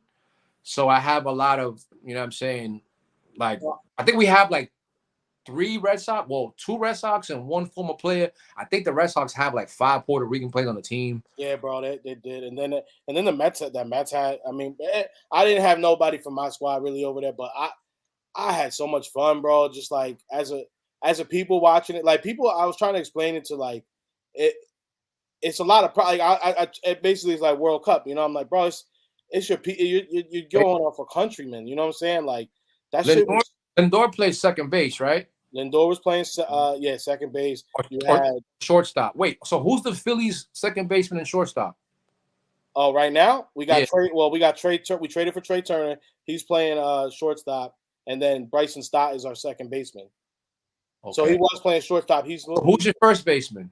Well, it was Rhys Hoskins. He just went down yesterday with an ACL tear. So it looks like Derek Hall is going to be. He stepped in last year as a DH when Bryce Harper was out. So Derek Hall is going to be playing first base. Who the fuck am I thinking about that was that plays for the Phillies? You were thinking of he's Dominican, bro.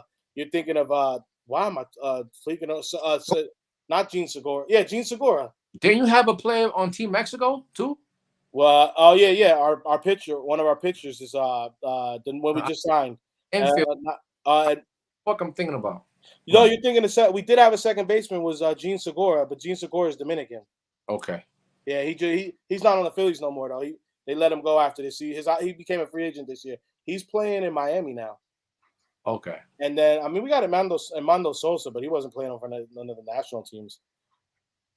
Yeah, I did follow the WBC. I did. Right now, Phillies are really real white. The whole Japan Max Trout shit was crazy. All right, like Shohei we gotta Ohtani. talk about that. Was a crazy, Ohtani? awesome. Like that was a lit ass ending to the whole shit, right? You Like can't if you're a end it any baseball other way. fan, like, this like it's all respect there because Ohtani literally said, "I came to play with the best player in baseball, which was Mike Trout. Is Mike Trout? That's how he ends up on the Angels. Was the injuries, you know. But at the time when Ohtani came over, It's that's why he now he's the king of baseball. yeah, bro. And That talk about motherfucker it, bro. And respect the Trout, bro. He tried, but that motherfucker Ohtani was throwing heat. 100. He threw 100. It was 100 right down the middle, like twice in a row, like wha, wha. And then he just stared it down, bro. As soon as that double play happened, I said, "Oh, they get the fuck out of here, bro. They got this shit." I knew Trout couldn't do this, bro. Like, I don't give a fuck.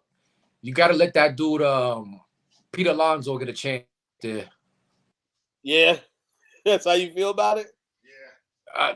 I mean, he has pop, bro. He's an all-star. You got to get him in the game. I don't understand how they got this.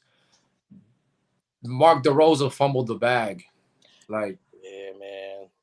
Who's the second baseman he had in there? For you talking about for Team USA? USA? Yeah. Are you talking about on that last game? Yeah. I'll tell you right now. Hold on, let me I forget, but there was two substitutions that he dropped. Yeah, because he fumbled the bag hard, bro. Because like he was first off, he was playing way too far off. He was slow to get the ball like going. Yeah, no, they were it was all bad. There was this black dude, and then it was another player. And it was like you could have had Pete Alonso in there and like somebody else. And it was like, yeah, Pete Alonso was like 0 for 16, but still he has a bat. Yeah. He has pop. You know what I'm saying? You get that second baseman on base when you get Pete Alonso, when he gets that hit. You know, you get your fucking runners on base, and you know what I'm saying? And you play smart baseball, whatever. But Japan played it right, man. They played strategic. They played amazing. But like we do have to recognize though that unlike a lot of these other teams, Japan built this team with the World Baseball Classic in mind. So they have been getting for 6 years. They've taken 6 years to get this ready to build this team to do it. So I mean, it would literally making it there wasn't enough. They had to win it all, or it would have been a failure for them. You know. Highlight for me: the best hitter in the WBC plays for the Red Sox. I mean, this amount. I'm not going to debate. I'm not going to argue that.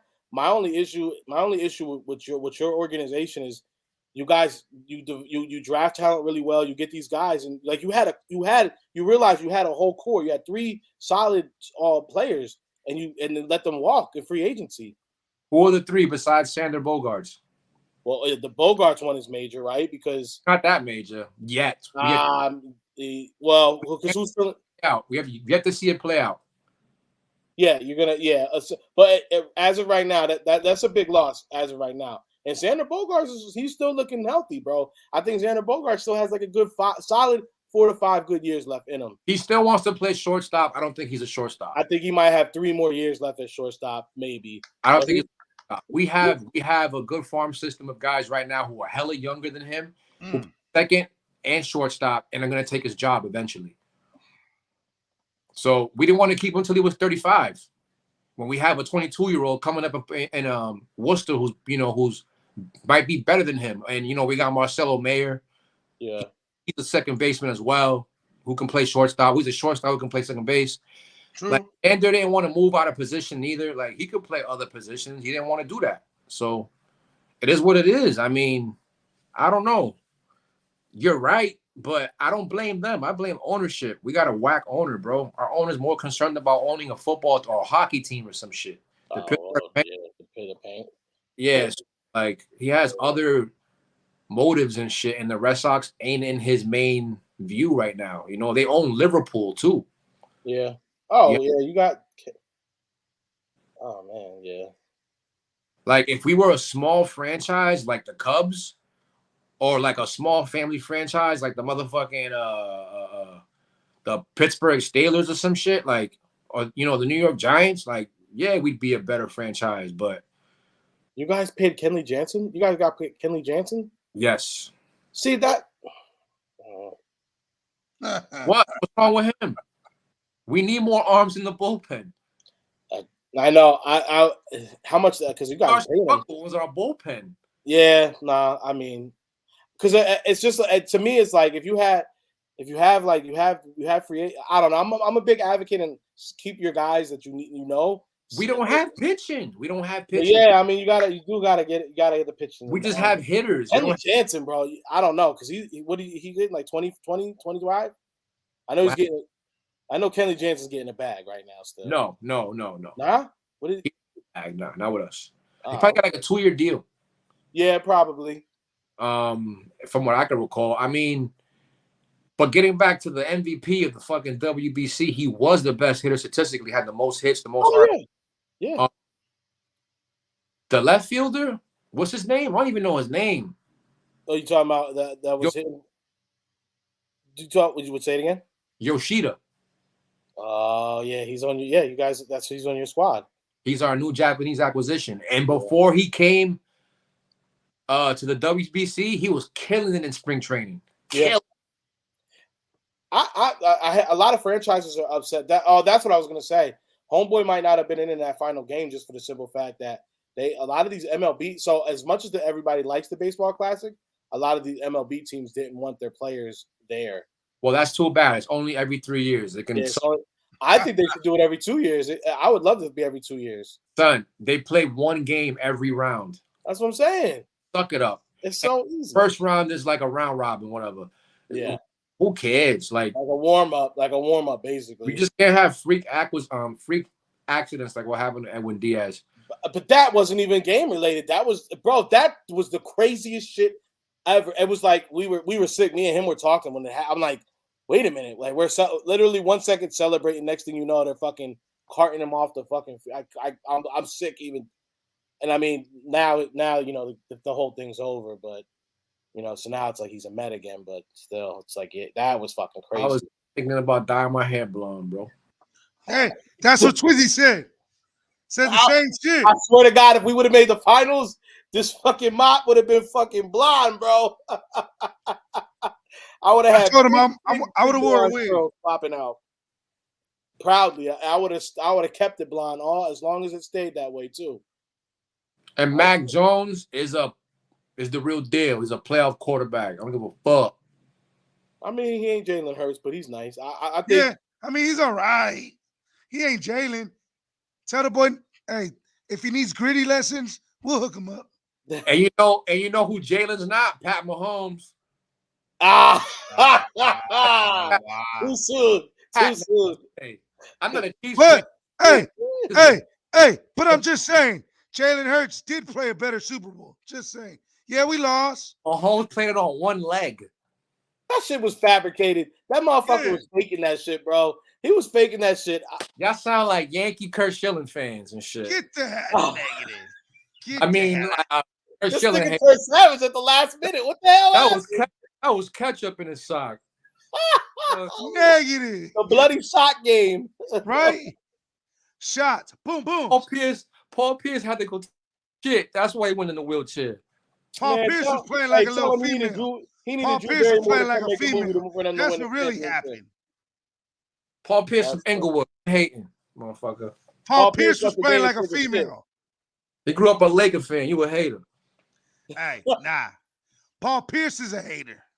Y'all was supposed to be doing this earlier. What happened? Y'all played nice. Y'all played nice until the last minute. Hey, you want to bring the fire? You know I got the heat. No Miami. Ain't no in purple and gold. It's all purple and gold to the death. DIE, baby. R.I.P. Kobe. Well, shit, man. Y'all already know this been a new episode of Hey Papi. We gave y'all 2.5 hours of this thing with the boy OT. Hey, OT, man, bro, we appreciate you. You're one of the best dudes in the community, man. All around, not even just the community, bro. You're just a good dude in general. Appreciate you, brother. I'm a dirtbag. Appreciate you, man. Dirtbag. Nah, man. It's like you ain't a dirtbag. I ain't gonna believe the hype on that one. Thank you for coming on, bro. You know you got an open door whenever you want to come through. You're always welcome to come in and talk that shit, bro. Hang out, whatever it is, bro. I look forward. You know what I'm saying? I appreciate y'all. Appreciate you guys having a platform. I very much appreciate that shit. I can't say it enough. And yeah, maybe I'll come back after I watch season 2 of Snowfall, and then maybe jump into some BMF. Some BMF with us. That shit, man. I gotta pick up something new. There you go. Hey, y'all, you already know. Like, subscribe. This has been your man OT. You can tell them where they can find you real quick, OT. At Overtime Often on Instagram. Also at OT Brims is right there. You can find it right there. OvertimeOften.com. That's it. Hey, you already know. Twizzy on Twizzy, baby. And we out. We out. Hey, yo, Pop. Hey, Papi. Hey, Papi. Hey, yo, Papi, what's poppin', B? Hey, Papi. Hey, Papi. Hey, Papi. Hey, Papi. Papi. ¿Qué pasa, mi primo?